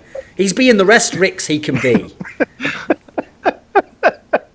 No, here's the thing, Moses. I actually think if I tried to fix this team tomorrow, bearing in mind this was a real move that was considered before, as in bringing Tariq in, if you could take Roka out tomorrow and put Tariq in, sure, you're not going to have a sick team, but you're starting with something, right? You've got some fragging power, you've got another star name, you've got someone to follow in the entry fragger. We've got the start of something here, Well, I know that particular situation, that was a possibility, like before he went to Optic, obviously, but the buyout that CLG was asking for was too big. They just, Echo Fox wasn't willing to pay the money. I think if I look at this team, the tough part is that condition of only one change, because I think I have to take Roka just by default, because the other person I would consider taking out is Freakazoid, just because if you're Freakazoid, like, there's no place in the meta of this game right now to be an entry fragger who's like your biggest positive to your gameplay is the fact that you're willing to run through a smoke whenever the fuck your in-game leader tells you to. Like, if you're an entry fragger who's not getting entry frags, not finding any fights you want to take, not getting kills, like, you're useless. Like here's the problem, Moses. You know that famous metaphor that they use in American sports and in the military where they say the idea, like, this guy's so loyal, he'll run through a wall if you tell him to. Yeah, the problem with that is, that's just a metaphor. Like, the guy doesn't say, actually run into that wall. Like, at the moment, Sean Jez just goes, run into the wall 15 times, and he does it, and, like, on the 10th time, his arm's all fucked up. He's like, yes, sir, yeah. And then he just runs. So the problem right now is, that's not actually helping us that he's doing that, We've seen this, I mean, okay, there's no, like, obvious direct line in comparison in skill or anything at all. Come on. But are we seeing too much structure in Echo Fox right now? Because, I mean... Are they trying to polish a turd? No, not polish a turd. I mean, the thing is that, okay, if you're going against, and this is what I was saying in the cast on Nuke, for example, is like they need to go for a chaotic round right now. They need to do something crazy, something weird, and change it up. Whether that's running through randomly through like an A rush or just like throwing somebody. I mean, you need to do something. Okay, so that's the question, right? If you play too structured, these top teams like Virtus Pro, like so what player is going to do that? But that's the issue. That's the issue here with the team, is that I think that they're almost like too trapped in the system to be able to, like, I mean, maybe I'm making it sound like it's Sean Gare's fault at this point that he's too strict, but I think if you look at this team some element online, of chaos in there. Yeah, but if you look at this team online, if like Roka's doing on LAN what he's doing online, then you can have that. You can go that freewheeling style. If Shazam's doing on LAN what he did to Liquid online to qualify for ELEAGUE, you can have that freewheeling style. You can do all of these things if like the production of the individual players is equal to what we've seen from them online. But yeah, they just don't have it. And if I'm Sean, I'm saying, fuck no, you cannot make your own goddamn decisions on LAN because you're not getting any kills. So I would prefer you to sit back and do X, Y, and Z when I tell you to. But here's the thing. Isn't that where Sean Gares gets his blame, though? Because here's the thing, by the way. Sean Gares is like an NA CSGO royalty, so you're not allowed to critique him. I don't agree with that, obviously, at all. So here's the thing. I do think he's a good in-game leader. I think he does a good job in general of like building system. It's all the good things that are good in a leader. Problem is, he has shown a tendency throughout his career to not be an authoritarian leader. Like, he is the guy who says, you tell me what you want to do, and I'll find a way to make it happen. So that's all right, but only if the player is good enough that he knows what the fuck he's talking about. If you have some Roka character who's saying, I want to do this, and he's not capable, and he's not good at it, then I'm afraid in that scenario, you have to say to that guy, well, no, you can't. Like, in this, you don't get to do that, or we have to get rid of you if you're going to demand to do that, basically. So my problem is I look at their team, and okay, Sean Gares has always been a fairly weak fragger for most of his career. So you're already needing more skill, more fragging from other players, and then look at the rest of the team. So Freakazoid right now is at an all-time low. He obviously was never a super individually skilled player anyway. He's just essentially dying for free. Sean Gares isn't going to get you many kills. Roka does nothing. Rix is just supposed to be, like just another player anyway. So who's left? Shazam, who actually famously, the knock on Shazam has always been a bit of a beta. So, maybe all his kills don't even count for that much. So you look at the team, that's a nightmare just in terms of firepower right there. Yeah, no, it is. It's definitely. It feels almost like you're just, if you're in that team right now, you're trapped. I will say that I tuned into about 5 minutes of the ELEAGUE Buffalo Wild Wings Facebook live event because I love all of our sponsors. I love all of our ELEAGUE sponsors. Big fan of the Blazing Wings. But it was with Sean Gares and it was with Freakazoid, and they were talking to Rich, and I mean even Rich asked the question, like, Roka hasn't lived up to what he's supposed to be. He hasn't lived up to like the skill that we've seen from him. Like, what's the deal with that? And Sean even came out and said, like, the one thing he has about Roka is like Roka is someone who gets very comfortable in the plays he likes to make. And he doesn't really branch out of that. Once he finds something he likes to do, he doesn't want to do anything else. So like Sean's been trying to like force him into different situations, different roles, different scenarios on different maps to try and kind of expand his experience, expand like how he plays the game. And obviously that didn't work. So that's all I got. At least Sean's trying in that regard. All I got. At least they're trying. Also, I'll tell you this, right? One thing I actually hate about their team. Okay, Sean Gares seems like he has the right mentality. Freakazoid, I actually like the guy's mentality. I like the fact that he's willing to do whatever the in-game. I've always praised him for that.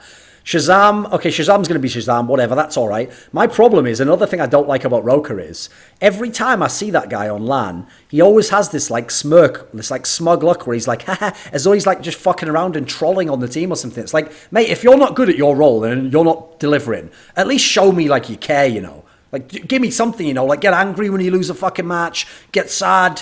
I mean, anyone who watched movies in the 90s knows we'd all like to see the Roka tier. Rocketeer. You remember that movie? And I remember that movie. it was a classic movie. Yeah, it's underrated, right? The Rocketeer. That's it, Moses. Top quality material all the time on this podcast. I will tell you.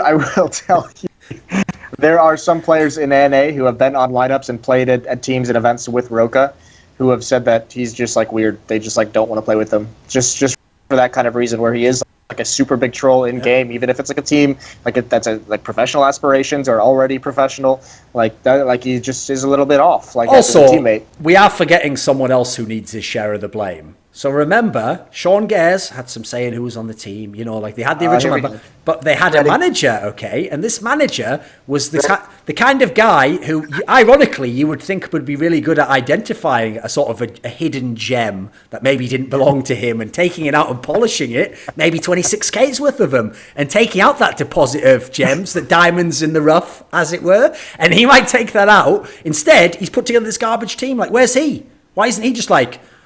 Bro, Roka, are you kidding me? Seriously, what the hell, dude? Seriously, like, where is this guy? Where you at, Habibi? And scene. So, anyone want to jump in on that one? That's fair. That's entirely fair especially because like that's where the question comes in, right? Because this is like one of the first organizations that has someone designated as like the general manager of CS:GO. Yeah. That's a real thing, obviously. We hope. Yeah. So, yeah, that becomes the question. I mean, but what's crazy about this team is that like when this team was put together, when they like finally I forget who was like the last player they added into this roster, but I think it was sometime when he was at ELEAGUE, and like even then, we're questioning Mo. I'm like, Mo, this lineup is shit. This lineup's not going to get anything, and like that's what I don't understand. Like how they're what was his response to that, Moses? Don't skate it. What was his response to it?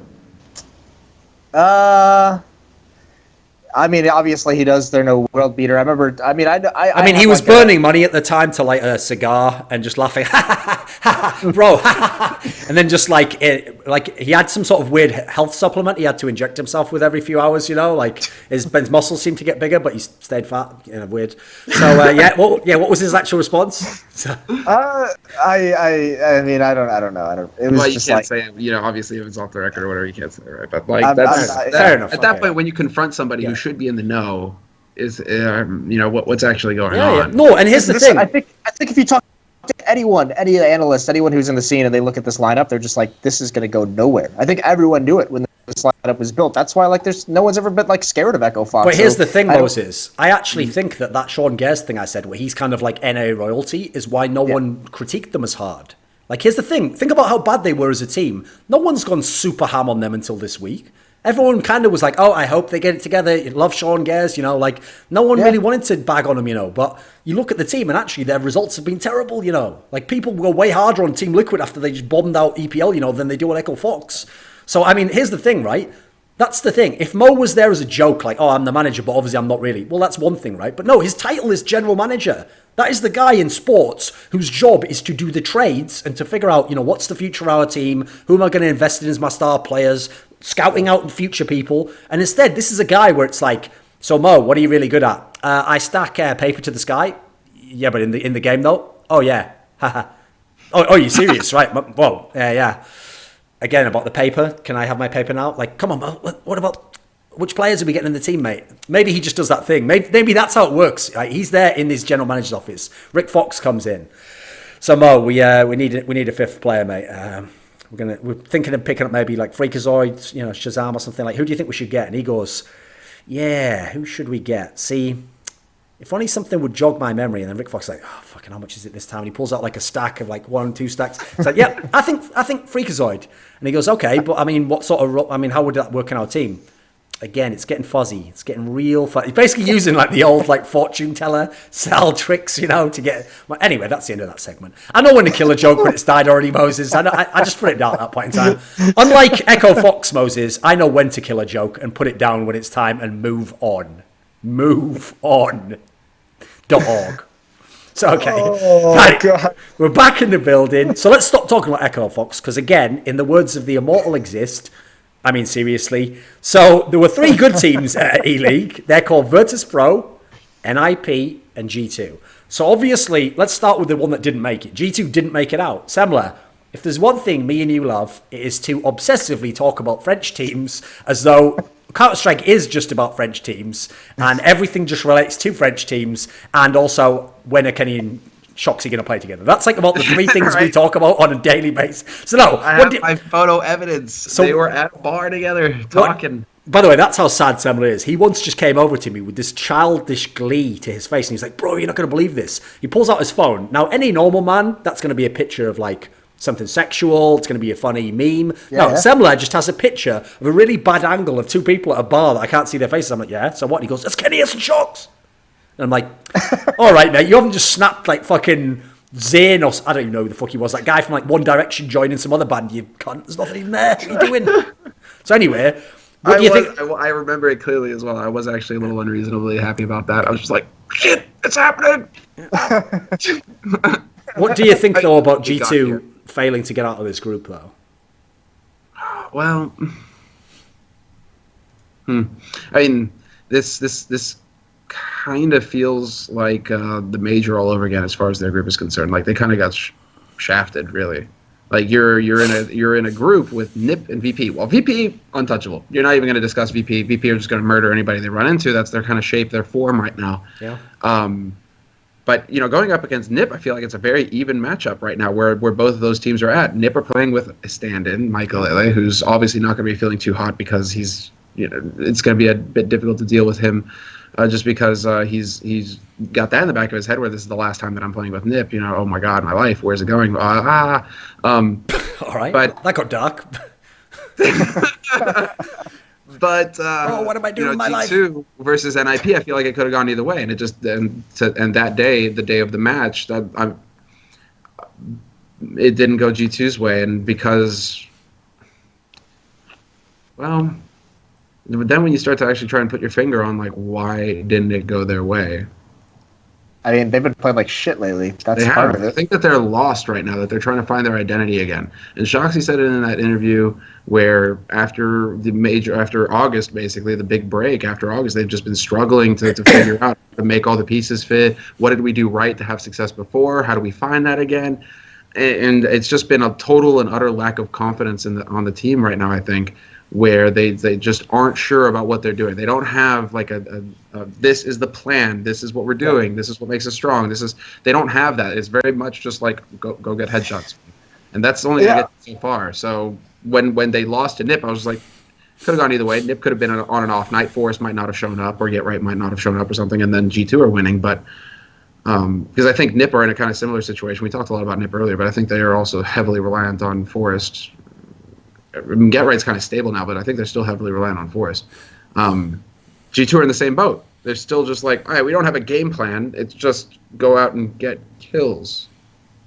And I mean, that's what's always turned me off to G2 is exactly what you're saying there. Because what happened when G2 was like propelled, like that first Pro League Season 3 Grand Finals, and they shocked everyone. They made it to the Grand Finals to play Luminosity, or were they SK at the time, in the BO5. Yeah. The big thing that happened at that event that continued for months on after that was Shox and Scream were just like individually God mode. Like those guys were unbeatable. And then that's the thing. Like they didn't have any kind of tactic or like straight like crazy in game leading that came into play that got them an advantage over teams. They didn't have any kind of massive like crazy way of like teamwork in terms of like they didn't have like some kind of like duo crossfire setups that they used on these maps. They had Scream and Shox being insane. So you live and die by that. That's what made you a top-tier team, and that's what's going to make you, a Tier 2 team. And this is, coming into this event, you have all these reasons to look back and say, look at how good they were when they were playing well, look at what maps they were good on, but when it comes down to it, they're just not playing at a good level. Shox and Scream aren't killing everything. They're still playing very well, but they're not God mode. And I think NIP on the rise, and I don't have confidence in that style of play to begin with. And certainly, if you look at their recent stretch back to New York, there's no reason to feel good about G2. Not a single reason. There's a parallel here that's very interesting. Actually, it's a lot of fun. I mean, Thorin might not find it fun because in general he doesn't like discussing like intangibles. But then again, I'm not just going to pigeonhole you like that. Come on. But it's an interesting time for me at least because it feels like when I look at G2 now, I'm looking at NiP who had 5th and who still had 5th. And who are trying to figure out, they're dealing with it. They have this teammate who's under relentless criticism. He's getting bashed at every turn, and he's reading it, and he's open to it, and so he's allowing this to fuck with his head. We talked about it earlier. 5th was very key for Nip in the fact that he allowed Exist to have that sounding board. He put forward strats himself. He was very involved. I like the way Semmler says we talk about this earlier. I think you talked about it on the ELEAGUE broadcast last week. That wasn't like earlier today. No, we talked about it earlier in this episode. Did we? It was brought up, Moses, did we ever talk about Fifth Lauren on this episode? Paying attention, Thorin. You know, obviously, you know. Yeah, we did. Yeah, wait a second, Semmler, Moses, what was he talking about Fifth Lauren? I was talking about Fifth Lauren as like being this strategic soundboard. Fair enough. I don't listen to Moses. I thought you were talking about Semmler. Fair enough.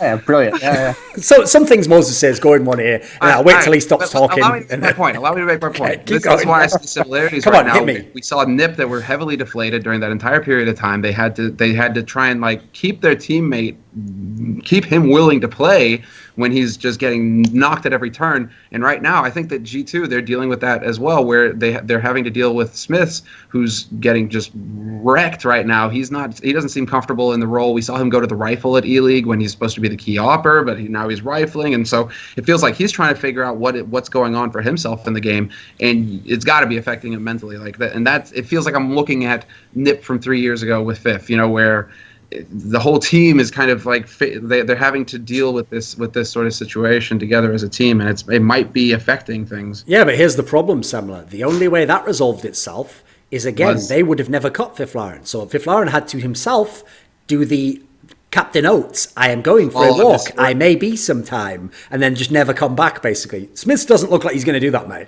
Here's the thing about Smiths. He is a fucking true believer. This guy doesn't believe he's in a slump and he's playing badly right now. He just thinks that, like, oh, I'm just unlucky, and also I am not feeling so confident. It's like, mate, it's none of these things. You're just terrible at the moment at the game of Counter-Strike, and so you need to stop playing that video game, Counter-Strike Global Offensive. So that's the problem right now, and that's the one thing he won't do. He can't break the habit. I've got my own theory. He's got a mental block right now, I think. Yeah, he's got some kind of mental block. And this block on his skills and his heart, character, fire.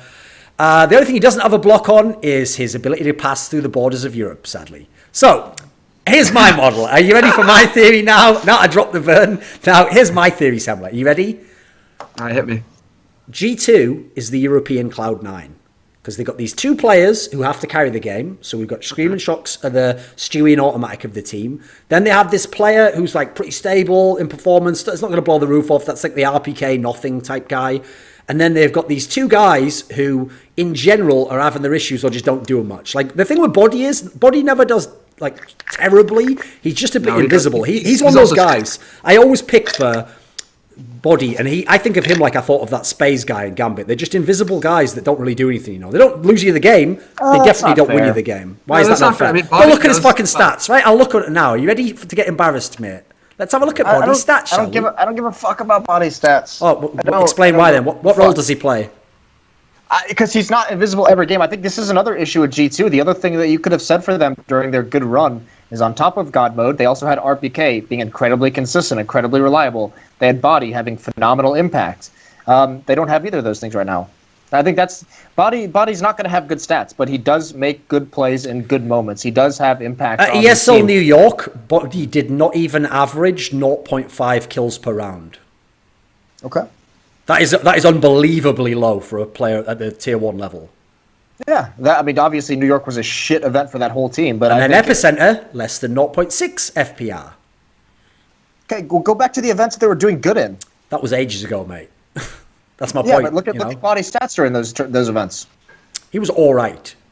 He's never been a big fragger, put it that way. It's all it needs to be when you have Screaming Shocks and God Mode. All you have to do is be all right. So here's my problem. That means that Body gets to play the role of Shroud. Again, Shroud isn't doing anything sick. He is just all right some of the time, and sometimes does badly, like this, lacks frags. So then here's the problem, right? We're carried by two guys. We don't have quite enough firepower to go against the top Europeans with our trio. We don't have the strategies, because just like Cloud9, they have limited strategies that are fairly simple, and they try and brute force them. So already we've got all these issues. Just like Cloud9, don't have the deepest map pool, that's fallen apart. And then the last thing is, both teams have this AWPer who insists on at least Smith has given it up now, but insists on AWPing in general, isn't that good with a rifle, and is kind of shitting the bed. I mean, Skadoodle and Smiths are both having their issues at the moment. So my problem with these two teams is, I think both Cloud9 and G2 can keep the same roster if they want, and they could maybe have the odd good run. Like, they can have the odd run to a final or to a top four. That's all right. But the problem is, neither are ever going to be elite teams with this lineup for me at the moment, you know. So my problem with G2 is, I mean, it's pretty obvious that it needs to move, and that's going to happen anyway, but Yeah. Like, there's nothing going to stop that, basically. It's inevitably going to have to happen, you know? I mean, I think everyone is kind of, I don't know if they, obviously everyone's kind of waiting for that French shuffle to happen. That's kind of the expected thing. Like, think about how fucked this whole Smith's example is. Because remember, he's the one who lashed out at the community. You guys don't understand what I'm doing. Like, an AWPer doesn't have to kill everyone. Then why aren't you open anymore, bro? If you believe in it and you know that your teammates value what you do and that you're doing the right thing, then why are you giving up your own role in the team to become just a random guy with a rifle dying all the time, you know? That's the part I don't buy. It's like he himself has accepted that there's a problem, right? Well, it comes down to like the same thing with I said about Freakazoid, where, you know, if your claim to being a good player is the fact that you're willing to follow directions and go kill this for an entire half. Same thing with Smiths. If you're willing to be that player who's not having any impact in terms of who you're killing and what you're doing, and you're going to be the guy setting up flashbangs, like, that's not good enough in the current CSGO climate. It's just not. Not to be a world beater, no. Moses, I feel like that whole body thing has pushed us apart. You know, I feel like there's an awkwardness between us now. Should we come back? So we need to bring it back in, okay? Let's let the bodies hit the floor, and then let's just bring it back in for some old school frag movie music, and let's appreciate each other. Because, by the way, me and you are killing it. We're doing an awesome job performing on tournaments like ELEAGUE. It's just Smiths that shit. So forget about Smiths. He's not in the chat right now. I'd love to have Semmler. I would love to have Smiths on an episode of Count. Fucking imagine that. Here's the thing. I wouldn't wreck him the whole time. Why don't you try? I might go for it, boys. That'd be fucking unreal. Listen, no one wants to hear about that fucking guy's career. We just want to have him on this show. We don't want to hear about his thoughts on his career. There it goes. Yeah. So how did you win the major? Oh, well, the thing was, I was telling Sharks, good job when he got the kills, and then he passed me trophy second. Brilliant, yeah, sick story. You're out, I'm out, see ya.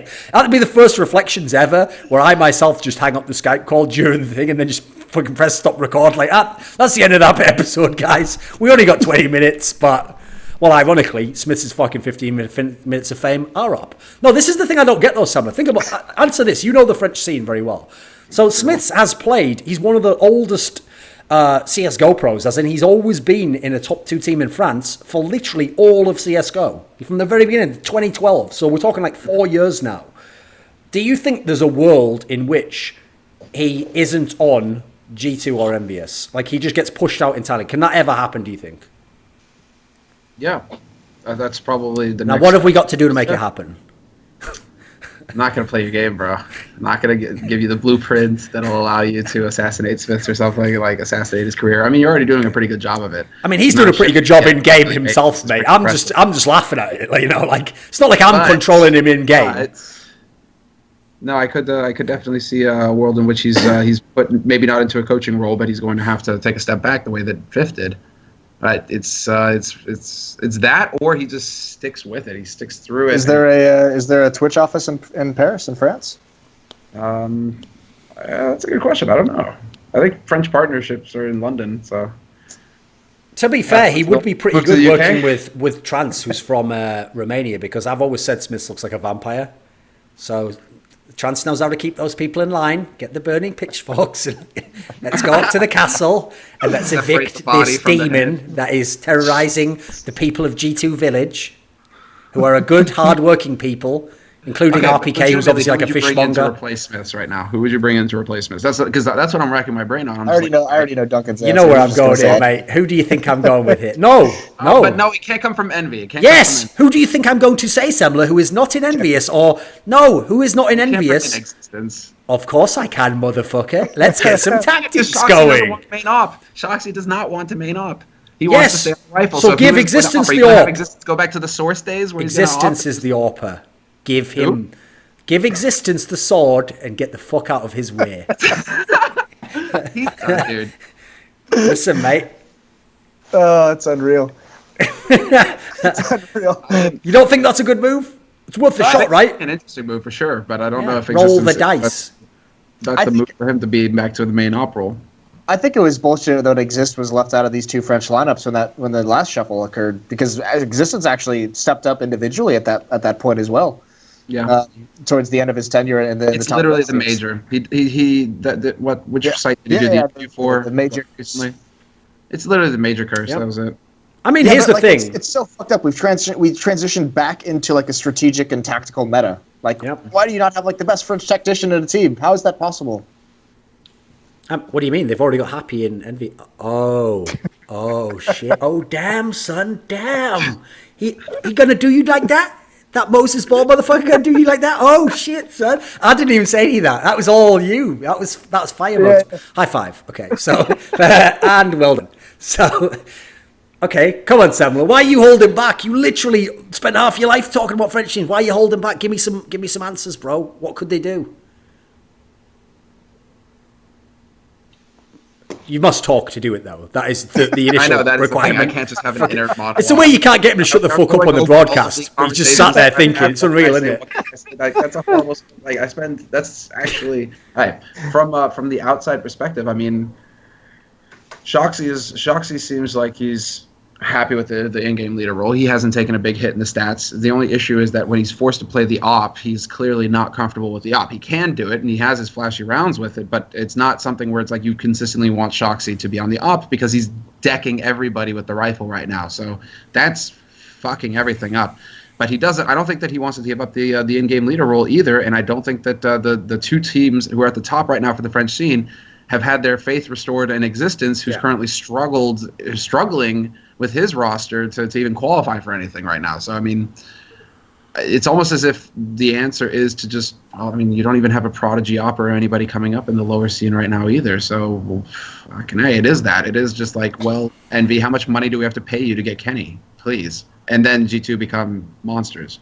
Basically. I mean, here's the problem, though, is that, again, that's another parallel between Cloud9 and G2, is that their star player is also the in-game leader and literally calls the game around himself, which, by the way, it works in both cases. That's not a knock, but the problem with that is that's part of why I think those teams are kind of stuck in like at a certain level and can't go past it, because they live and die by individual skill and then that one style of play. There is no adaptation. So one of the problems I have with G2, one of the things you might notice I do as a trend, right, is whenever I listen to interviews from people, I don't just take what they say at face value and go, oh, right, the reason they played bad is because this guy did it. What I do is I try to listen behind and see what is this guy's psychology that he's telling me this now. Why is he saying this, basically? So whenever you hear an interview with G2 where they do badly, Shox will just start talking about how, they didn't practice enough, and they just lacked confidence. And the reason why he's saying these two things is because when they play off form. And form is famously not a consistent thing. You do not have the same player individual form. You do not have the same team form. So that's why everyone else has a system or set maps that they can play on without having to hit every shot in everyone's head, right?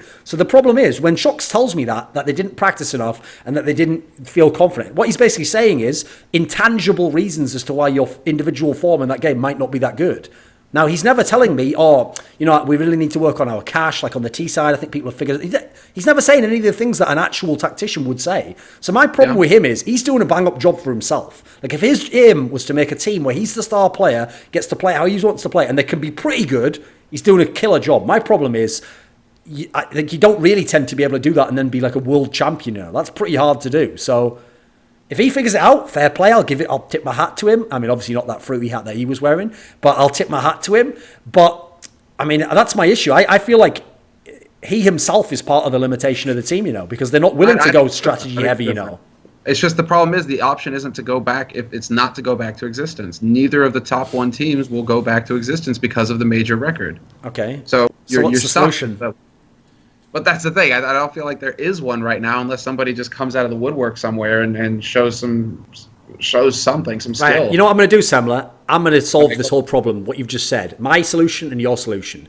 I'm going to go away and I'm going to get Existence to have plastic surgery, and then he's going to come along with obviously face off. He's going to come along with a slightly different accent, right? Still like Belgian French, but slightly different. And he's just going to appear as this not bad secondary AWPer who's also like an in-game leader. And he's just never going to mention that he's played at the pro level. And then also, I'll probably just have to give him some sort of mad exposure therapy to majors so that he can just stop just wigging his shit out and just going into full Vietnam meltdown mode. The last time I come down to Vietnam, that's like him in group stages of majors. Jesus Christ, man! He's just losing his shit, isn't he? Just wigging out completely.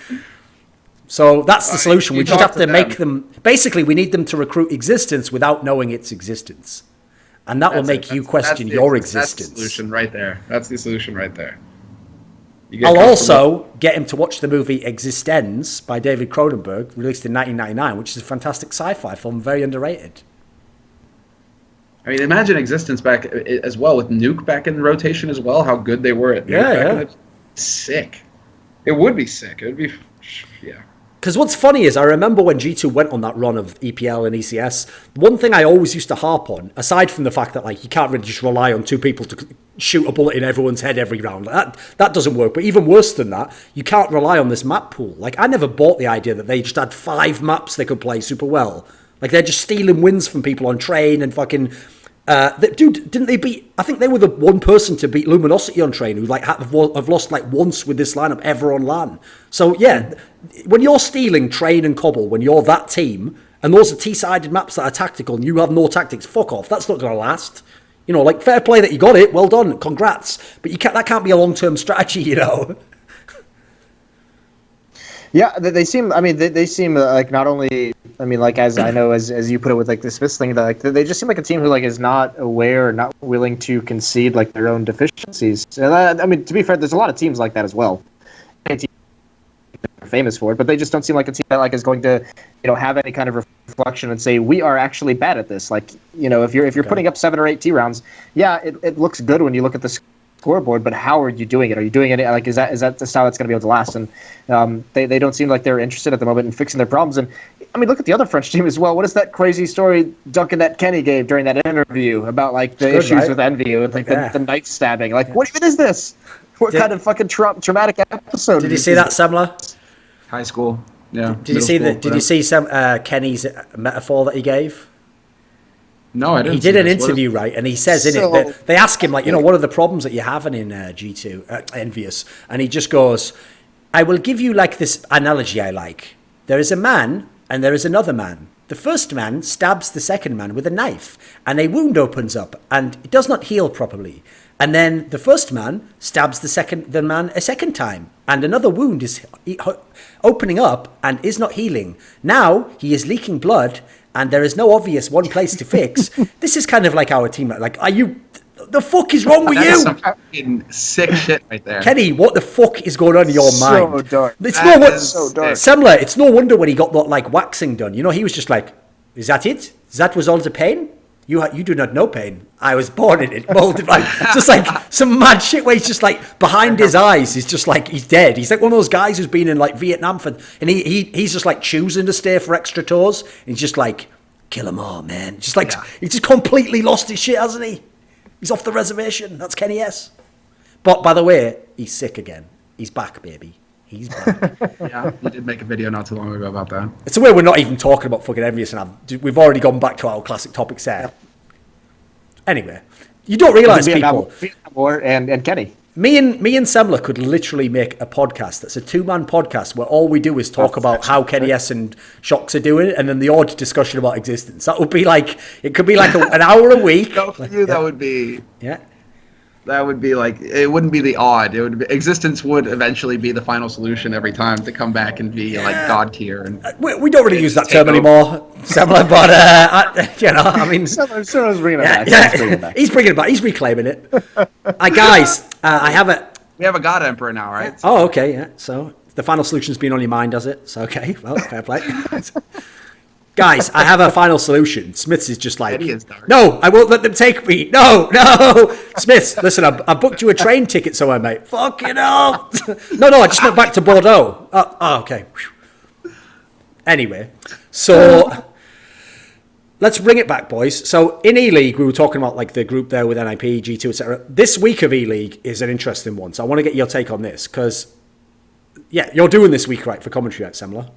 Mm-hmm. Okay, so this week is the one where it's kind of like the last group actually, because it's got like big names and then it's got the one that's like, how did they get in there? So there's Na'Vi, SK Gaming, Astralis, and then Alternate Attacks. Like initial thoughts on this group? Yeah, no, that's the thing. It is. Yeah, but it's not like last week's group because here, like I think it's like it's actually like flipped where. Like, it's really going to be the battle between Navi and SK. Like, if I look at this group, okay. I'm not even really thinking about Astralis because they have changed the roster. Again, don't know what to expect from them. Are they going to hit their shots? Are they going to show up and fall apart in the group stage because something's not clicking? I'm not looking at Astralis with any kind of confidence. Not the same way that I would look at NiP or G2 or VP, where I'm like, okay, NiP and G2 could go either way. They're both about the same level. I mean, Astralis have got to show us, like, they're almost over here for me where we'll wait and see for you guys. Let's get our teeth into Navi and SK and see how that match is going to break down. Because the way that I see it is, like, it's going to be between the two of them for first seed, and it's going to be fucking bloody. Like, imagine that. It's a best-of-1 format as well. So, ideally, Navi beat this. Well, what is the order? I have the order here. Hold on. Navi plays SK first. Oh my god, it's Navi SK the first. How did that happen? What the fuck?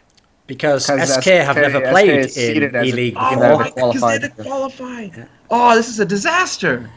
Again, you are working on the show this week again. Just want to reiterate that. This is actually better, man. This is better. Oh, there we go. That's right. There we go. More of that. Come on, shill more. Jesus No, but they can't have that best of one now. So it's good, actually, because now... fuck it, whatever. I give up. Oh, man, that's like ruined the group for me. I actually think that this group is come on, more exciting on paper than it is going to actually be. Because I mean, it is Navi SK, and that looks phenomenal, especially with Navi winning New York with Simple on that team. But I mean, both teams have massive issues with the map pool. It could be a battle between the two of them, but they both seem to be like not reaching the potential, not reaching where we thought they would have been a month ago.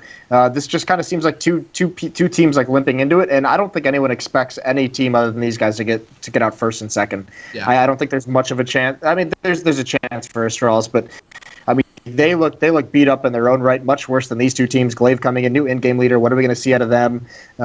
Alternate attacks, like cool. Get some experience. They want to get WC names on it. It's got like Tijin and Krisby, Kazuya, like these names have been around in CS:GO. It'll be interesting to see. It'll be interesting to see what they can do against someone like Astralis. I think that'll be like a good barometer for how far Astralis has fallen down the rung. But I mean, honestly, I don't think even the SK versus Navi games, I don't think are going to be some kind of like display of like top level tier 1 Counter-Strike. I think both of these teams have a lot of question marks. I think SK has like Train and maybe like one other map that I think they can overpass, that they can play like really, really strong Counter-Strike. The rest on it, they've looked like average. They've looked like average teams. And Navi, I still think, has a lot of question marks. So I think this group is actually going to be a little bit of a letdown for me personally.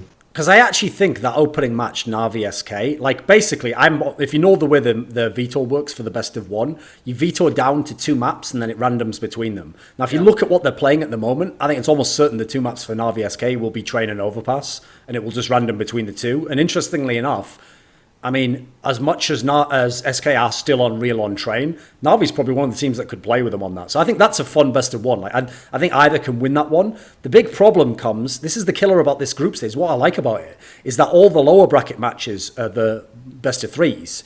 So that's the problem. If you're like, here's the thing. Put it this way: if you're Astralis, you better be praying Navi wins that opening match, because you'd want to play SK in the best of 3 in the lower bracket, right? Because assuming you can't just magically win the 2 best of 1s, but you know what I mean? If you have to play someone in a best of 3 for the decider, you want it to be SK, because at least they have some issues with map pool now. Some of the players don't seem confident, you know. I think if SK upset Navi and win the group, I think Navi's going to brutalize Astralis, mate. I think that's the nightmare matchup, you know.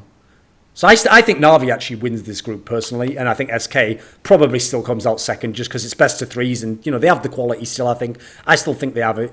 Whereas Astralis, it's not that they can't do anything. It's just we have no what metric do we have to say they're going to do anything? Exactly. You know? That's why this group is much harder to approach. Just because I don't think Attacks is doing anything though. No. If I'm Astralis, even with the best of 1 format, it would be it's tough to imagine. Well, here's the thing, Semmler. Just to give you sour grapes before results even happened, if if Attacks somehow does win both best of 1s and gets out, I will publicly make a video saying we should never allow group formats where you're allowed to win 2 best of 1s and progress. There should always be a best of 3 before you progress. Just purely out of sour grapes over alternate attacks ruining my tournament. If I'm Astralis or even alternate attacks for that matter, I'm practicing the shit out of Nuke leading up to this event. I'm because Navi and SK both aren't very good at it, and on top of that, I'm probably practicing Cash as well. Because then if you get into that BO3 with Navi, those are the two bans they like, so you're picking one of those maps. The thing is, Navi has been, like, they haven't been great on it, you're right, but they have been playing Nuke, obviously, in the last few... Exactly. Because the whole thing is they've actually made this choice, consciously, clearly, that they understand Cobblestone's a nightmare for them right now. So they're saying, you know what, Cobblestone goes with Cash, and those are our first and second rotation bans, you know. I still don't get that. How does they not want to play Cash? That feels like a map that would be so good for them. It's just like everything on paper like indicates that map would be good for them. It's individual. They like a couple of the players just fucking hate Cash. That's so ridiculous. That's so fucking insane. It's pretty impressive, right? With like the Simple Guardian. Like you got Simple. The guy's got a fucking tag on the map. You know, he's got it on his arm. Yeah. Like, give the man Cash. But I don't know. That might be, although this could be like the sick mind game on their part, like with Nuke, right? Where everybody thinks, it's not me. They're not going to play Nuke. They show up. They've actually played a little bit on it. Maybe this entire time they've been working on Cash secretly as like a secret weapon since Simple has joined. I mean, supposedly they have. Like, apparently they'd already started practicing Nuke. I mean, this is what Hiko said back at the Major, you know, with the old lineup. So they were already practicing it back then. In fact, with Team Liquid, funnily enough. If you remember, they had a very close game that Team Liquid won in that quarterfinals. Like, that was actually the deciding game. Because remember, Na'Vi actually had wrecked the first map. So that would have been a 2-0 if they'd have closed that. Like, I think it was even overtime or something crazy from what I'm trying to remember. And so they clearly can play Nuke. The problem, obviously, is, like... That's why I think actually Moses is right in a way. Like, I don't know about alternate attacks. Maybe they can't do anything because they're just like a new team anyway in terms of like playing at this level. But if you are Astralis, if you've somehow got any rhythm down on Nuke, no one can know that you're going to play it and know what your form's going to be like. So you have a chance to steal a map, right? That's exactly the dream. Especially, by the way, if somehow... I mean, I guess it can't happen in best of ones because obviously you can definitely ban it out with your bans if you're one of the two teams, so that won't happen. But if you get to the best of 3, that's where, you could pick it as a surprise because odds are Navi's going to ban Cash first, so there we go, you can pick it. SK is going to ban Dust 2, you know, so you will have a chance to play Nuke if you want to. So let's see what Glaive can come up with in that sense. Because again, I agree. If I look at this group, knowing it's probably a best of 3 decided to get out, I can't just go, I'm just going to win the 2 best of 1s. That's not a strategy. You know, you have to prepare plan B as well. Okay, right. So that's E-League, right? There's a couple of other tournaments that we should do before we end the episode. So there's the Northern Arena in Montreal, and then there's the iBUYPOWER Masters. And what's interesting about the 2 events is that iBUYPOWER Masters is basically just... mainly NA teams. There's also like Flipside, FaZe, Tyloo. I guess Tyloo, yeah. Right, but in general, it's like the tier 2 teams in general, aside from the Cloud9, basically. But Northern Arena, because it's people who just aren't playing by iBUYPOWER Masters, has ended up being pretty interesting actually. The matchup there. So let's do Northern Arena first, because Northern Arena is where Group A is G2, Heroic, Team Liquid, Col, and Group B is Envious, Optic, NRG, CLG. Now, let's start with Group A. What do you think of this Group A, Moses? Hang on, let me get to the group page. Group A. I think the intriguing thing about it is, if you just go by the names, obviously you're going to look at like recent history and say Liquid and G2 are going to get out. But because they've both been playing so bad, Complexity is like one of these is not like the other. That is Complexity. So you expect Complexity to just get bodied out of this group. So to me, like this is really between Liquid, Heroic, and G2. I actually think it's pretty wide open. I don't think Liquid's going to be as bad as they were at Pro League in Brazil. I think Heroic is going to be much weaker, obviously, considering Glaive's no longer with them. They have Nico here, but still going to be a solid team for competition against Liquid. And then G2, this is the team that you say should win it, but like with their level as well. I actually think the 2 teams that are going to get out of this are going to be G2 and Liquid. I don't think Heroic's going to make it out. What is the format, do you know, of the group? How does it work? We had the rules. I don't actually. In terms of, it's going to be the top 2 teams getting. No, but is it like know, best of 3s? I don't know if it's. There are best of 3s. I think it might be the deciding match and the eliminate. I think it's the lower bracket 2 matches. Oh, right, same as E-League then, basically. Yeah. Okay. Think. Don't quote me on that. Don't quote me on that. But we can operate on the assumption. This is a 2-day tournament, so that is a bit of a. No. It's a whole weekend. So, yeah, exactly right. No, it's a 3 days. Is it like Friday, Saturday, Sunday? Yeah. It's Thursday, Friday, Saturday, Sunday. So, yeah. Oh, 4 days then. Wow, that's 4 days. Okay. Well, then if they've only got semis for bracket, I think they must be playing some best of 3s at that point in time. If you've got that much time to play with, right? Yeah. So, okay. Who gets out of the group then, Moses? I think G2 is going to win. I think Liquid will get out second. Okay. I think that's the big thing. I think this will be like a small redemption for Pro League, where Liquid is not going to look as embarrassingly bad as they were there. I can't imagine that world. I just can't. I don't want to believe. You don't want to. That's the key answer, right? So. Yeah, but the thing is, Cloud9, they've gotten too big for you, Moses. They're too mainstream. Yeah, now he's switching to Team Liquid, isn't he? Yeah. Okay. Train. He's back on the Liquid train. See. So, Semmler, what do you think? Who do you have in this group? Do you have faith in Heroic? Do you believe in them more than Moses does? Considering who they're going up against, a weakened G2, Team Liquid, and Complexity. I mean, I definitely think that they have the chops to take down Complexity. That should be pretty clear cut.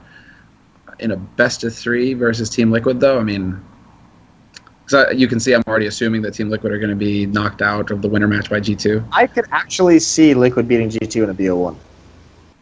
Yeah. I could see. I mean, like the problem is what's like locking up right now, and I'm thinking about Heroic, is that it is Nico, and Nico's always like he's. I mean, going off of it historically, you got to just say, okay, well, he never really did get back up to that level. He never really showed the motivation to get back to that level. You're thinking of the wrong Nico. It's Nico with a K, not Nico with a C.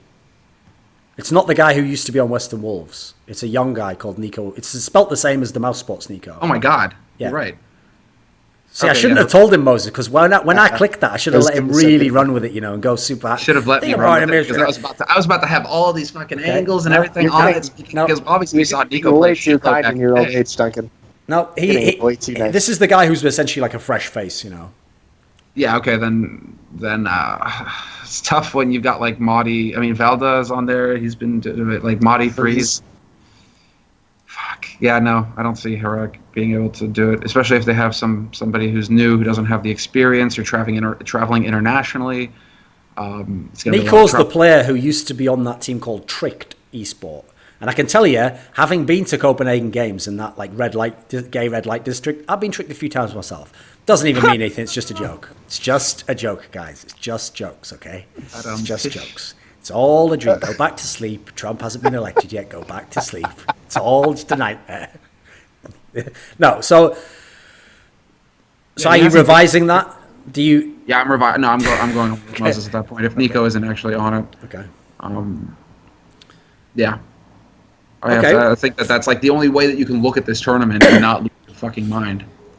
My problem with this group is, here's the thing. G2 have fallen, but I don't think they've fallen that far. I think they should safely still get out of the group. Yeah. The problem for me is the Team Liquid one, because I agree. Team Liquid for me is like, on paper, should be a really good team. Should be able to win this tournament. My problem is, that's a team that gets destroyed if they don't have the right mentality. Like if players don't feel like their role is what they want to do, or they don't have confidence in other people, then they're a team where I think classically they just like start to play a bit selfishly and a bit hesitant, and they don't play as a team, So my problem with them is, I agree they probably should get out of the group, but I don't think it's that ridiculous that Heroic can upset them. Like for me, Heroic, sure, they lost something losing Glaive, I agree, but like Valde, Modi, these are still pretty legit players, Like if Team Liquid fucks around and they're like they are in Brazil, for sure, Heroic can do some damage again and at least put them to the test, and maybe give them like a scary moment.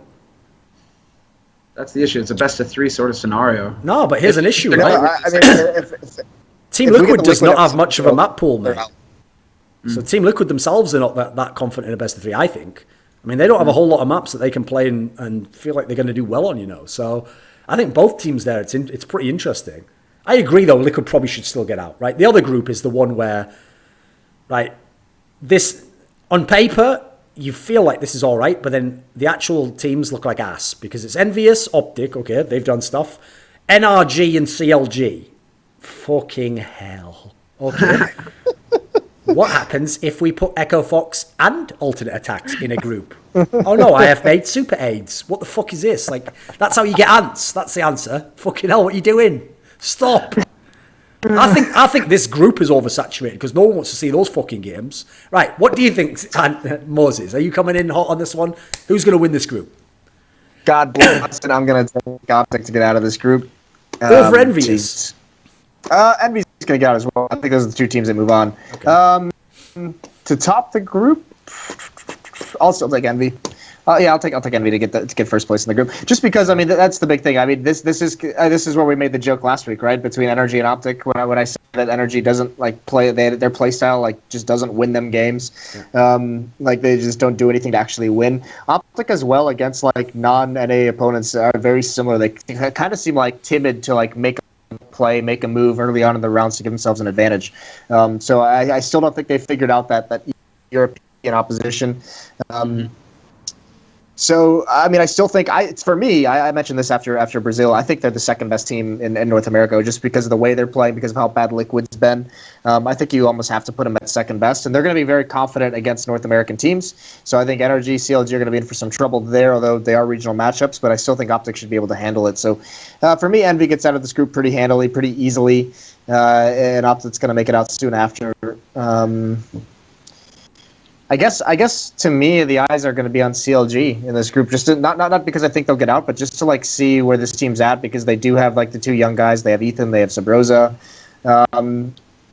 and I'm just kind of curious because I know from talking to some of them just earlier today, they said they've made huge improvements. I don't think it's going to be enough to get out of this group, but I'm just kind of curious to see where that's going to be at, because their fall from grace was very, very quick, very sudden. Yeah, they'll make it out they'll make it out in like third place. We can do that. Can we do that? Do you feel confident enough in these? What does that mean? CLG. I don't think they can make it out. No, exactly. They'll make it out. They'll be going home. They're out. Okay, right. Okay. Home, but too subtle for us, mate. Okay. No, here's the thing. If they have made things better, I guess in many ways this initial period of the team was just them sort of alt-tabbing out of the team to set something up, and now it's ready to snap into action. Locked on. I think you've got enough references there. I think you know what I'm talking about. Watch the end of the last episode. Steel says it more directly. I did get super tilted. I tweeted out that picture of a screenshot from one of their recent games where it was Cutler and Hayes with each with an op, like a double op setup with those two as the oppers, and Kusta with an M4. And my head just starts like I start getting dizzy. Like, you know, I start blacking out a little bit. My vision gets blurry. I'm just like losing consciousness. I don't even understand what's going on anymore.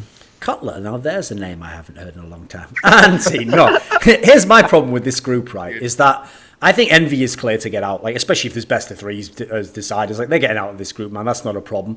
My issue is that Optic, in terms of how good the teams are, yes, Optic is better than NRG and CLG. That's clear to me. The problem is, I actually think Optic's one of those weird teams where they seem to be actually do all right against Europeans in some weird way, or have some sort of weird chance there. So I actually think against NRG and CLG, they could have some tight games there. So I still think those should get out. I think they're better teams, but I could certainly see some mad scenario where like NRG just does a best of one upset over Optic, you know, but Optic still gets out from the best of threes or something mad like that, you know.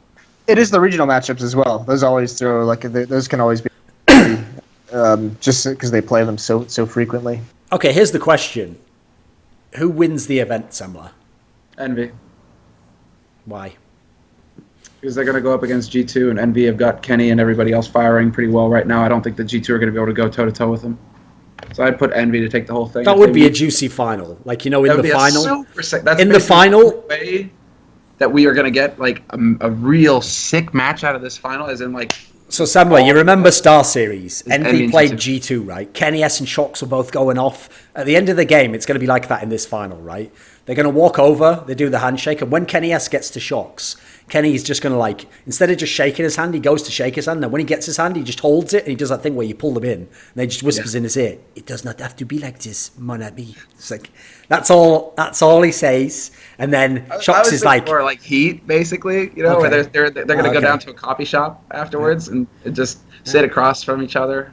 Say, yeah, no, I'm going to try and do Hey, listen, best. Kenny, you are my brother, you are my friend, but if I am in a 1v3 against you and I have to one tap your head, I will do it. And then Kenny's like, yeah. Well, actually, how would he say? He'd be like, yes, but if I have to up you and you are not going to get into 1v2, then I will do it too. And then they just go, let's just agree to both surrender and see. I had to bring it back to the French in the end. The old jokes are the best ones. There you go. Okay, the old ones are the best ones, Moses. So, who do you have winning the event, Moses? I would love to see that final. That would be sick. I have some kind of weird feeling though that like Liquid is going to like upset G2 in the BO1. Here we go. Come on. No, I mean I'm going to take one of the French teams, but like I just get some feeling that Liquid will get the upset, and then it'll put G2 and Envy on like the same side of the bracket, and they'll play in like the semifinal or some shit. I also feel like Team Liquid will get upset. ELEAGUE personally probably be crying his eyes. Oh right, in the game. Yeah, my bad. Keep going. No. I'll just take G2 because fuck Semmler. Oh, okay. There we go. The other French team. Yeah. See, I generally raise that Northern Arena trophy high, and he's gonna flip dunk it off right to the camera. Here's the genius, Moses. That would be the perfect time for him to retire. They already have French Canadians in Montreal. He can just fuck off, live locally, eat poutine for the rest of his life, come back looking like RPK. Don't come back. Just stay there. Stay there. In fact, you know what? Why don't you join the Canadian team? French Canadian team. You would perfectly fit, Smiths. You're just only good with the AWP online. I mean, unfortunately, you don't probably cheat. In fact, you definitely don't cheat. Let's be fair. We've eliminated that one. So, I actually kind of agree. I think it's going to be Envy versus G2 in the final. That's why I actually kind of hope there's no mad upsets in the group that ruin that, because I think it should be a great final. And obviously, when you've got the classic matchup, like for example, at the moment, I feel like with the trajectories of the two teams, they're sort of like passing each other, and now Envy's going to become gradually the slightly better French team, but not by a much of a margin. I think both of them are going to be basically caught in like, I'm going to have them like 7th to 9th in the world, that sort of positioning. They're going to be like down at the bottom of the top 10, scrapping for anything they can get. But I actually personally think Envy's the more stable team at the moment. Like, I like the setup they've got. I think everything's pretty decent. I think their problem is like people like Apex, not really that reliable. But I think I'm going to take Envy as well, actually. Like, I do think G2 can win it for sure. I mean, if they just go crazy, that's a classic matchup for sure. But I'm going to take Envy to win this one. I think it's the safe bet, actually. Mm-hmm. Okay, right, let's do iBUYPOWER Masters now. So obviously the key thing about iBUYPOWER Masters is if you just make it to top 4, if you make it to, let me see, what is this? Yeah, it's top 4. So if you make it to the top 4, you qualify for IEM Auckland. I think basically the way it's going to be, double elimination BO3. So I'm assuming it's just going to be group stage, and if you make it out of groups, you qualify to Oakland. Okay. They just play it out to give you the... Wait a second, we've lost Moses. Is he coming back? Semmler, hello? Hello, I'm here. Oh, I've still got you. Right, we'll wait for Moses to come back. So he's coming back, right? He's coming back. He's gradually coming back in. It's that hotel. Keep swimming to the shore, boy. Keep swimming. Keep the frisbee in your mouth. Right, I think you're back now. So what were you saying? Because we just lost the last bit there. I was saying I think it's basically you make it out of groups and you qualify for Oakland, and then they just continue to play the bracket out and for the prize money purposes. Right. Yeah. I actually think what's funny is even though the teams, like there's better teams at Northern Arena, I actually think these group stages are way better at this tournament because there's so many X factors to them. Like look at Group A here, Cloud9. I actually almost say Cloud9 accidentally there, Cloud9, but I would have done it accidentally. It wouldn't even have been a joke. So Cloud9, Echo Fox, Flipside, and Tyloo, right? What do you think of that group? Because that's a fucking... I mean, there's literally teams representing 3 different regions there. So this is you're gonna have to earn your analyst dollars now, Semmler. What do you think of this group? Tyloo beat Cloud9 and take first seed. Get out. Flipside aren't there, and Flipside are battling for 3rd, 4th, or in the second match, and Echo Fox are just like I don't see Echo Fox having what it takes when they're going to get their heads banged off from the first round by somebody and these guys. Like Tyloo are going to roll in like they own this place, and it's going to be a battle between Tyloo and Cloud9 for first seed in the group. Yeah. But I see Tyloo at Oakland next week, definitely. I think they make top 2 in the group for sure. Okay, very confident in Tyloo there. Who comes second? Like basically Cloud9 and Tyloo are making it out. Right, okay. And then it's the battle between Tyloo and Cloud9 for who gets What second. is the format of the group stage here? Do you know, Moses? It says group stage double elimination BO3, so I'm assuming everything BO3 is the whole way? I guess. That changes everything. Okay, that's pretty fair. That's what it says in the page. I don't actually know. Okay, he's back, right? Yeah, okay, you said it. That's what you said on the. That's what it says on the HLTV.org page. Okay, right. Let's imagine that's the case. Yep. Who do you have getting out of this group? I have the same, except I mean, obviously, I have Cloud9 being first in the group. I actually think the intriguing matchup to me. Yeah. Why are you giggling? I think Semmler saying Tyloo is going to beat Cloud9 should be like the joke subtitle of this episode that we do. I think that should be.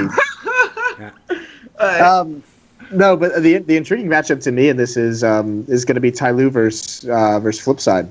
I think that's going to be cool because Flipside obviously winning, like the reason why they've ever had success is because Blade, the tactician, the strategy behind it. I think, and then also you look at Tyloo, it seems like they do something weird, and in the past, like at Malmo, it looked like they were just playing ultra passive and just like waiting for teams to execute into their crossfires, and then just stopping everyone. So I think it's going to be interesting that we still have teams like who struggle to strategically figure out Tyloo, and Tyloo just doesn't necessarily have the skill to like be able to win all these matches. But it does seem like that's one of the factors that Tyloo is getting some of these upset BO1 wins. Okay. So I think that's going to be intriguing to see what kind of game plan Blade has for them coming into the table, because we know he's someone who's been well researched, well prepared in the past. But yeah, looking at this group, even with Tyloo, I see Cloud9 making it out in first place relatively easily, and then Tyloo coming in second. So both of them qualifying for Oakland. I'm going to disagree, boys, because here's the thing. If it's really best of threes the whole way, then I have Cloud9 getting out for sure. Like, I think that one's pretty safe. Echo Fox, I'm not even considering a threat in this group. I don't care about that one. But the one that I think is interesting is I actually think Flipside is going to beat Tyloo, because I've noticed with Tyloo that they are a best of one team to me, because they've got like upset potential. If you haven't played them, certainly all these things can work in their favor. My problem is I think that Flipside's the Flipside will never be a good team because they don't have the firepower to, right? So I don't think they have like the quality in the lineup to be able to be like a top team, but they are a team. They play a proper system and a style and have players that know what they're doing. So I'm taking Flipside to get out over Tyloo. I think they will win a best of three against Tyloo. The one thing that we haven't really maybe touched on, and maybe this is a disadvantage for Tyloo, is haven't they been like boot camping in Europe for a while? Like they haven't been home. They've been on the road for some time. They were boot camping in Europe, I think, and now I know last week they came over to like esports arena in SoCal and like random tournament against like pug teams mostly. Like I've got it's either going to be a video or an article, but I'm literally going to do a topic that basically is that I think Tyloo's actually really overrated. Like, I think what happens is people don't see enough of them in the West. They only see the odd upset and they think, right, you can do more of that. Well, no, the good thing about Tyloo is they play 1 billion Chinese lands, and they've actually played a lot of like tier 2 and tier 3 lands. Like they played in the IESF where they lost to Ents in the final. You know, like there's a bunch of tournaments where they've played, and I actually think they're a bit overrated in series play. So, flip side, They've got exactly what you need to beat Tyloo. Like they've got the guy who's a strategist who's going to do the homework, who's going to figure out what they do, and they're going to grind out the win against Tyloo and show them how like a veteran team does it. Because another thing about Tyloo that sucks is part of the reason I think they upset people is, first of all, they have like an aggro style, but then secondly, they basically just have a bunch of aimers in their team, and sometimes the aimers go off. Now, the problem I have with their team in general is they don't have very many reliable players in that team. Like, they literally take turns game to game. There's no, like, star who every game turns up for that squad. And, in fact, sometimes, like, for example, Fancy One was the hyped guy early on. Now, most people wouldn't even call him the best player. And in fact, he's had a bunch of lands where he kind of, like, just did nothing. So, personally, I don't believe in Tyloo. I don't think they're making it to Oakland. I'm saying flip side, like the old school storyline where flip side always qualifies for the major, they qualify for this land here. That's what I'm saying.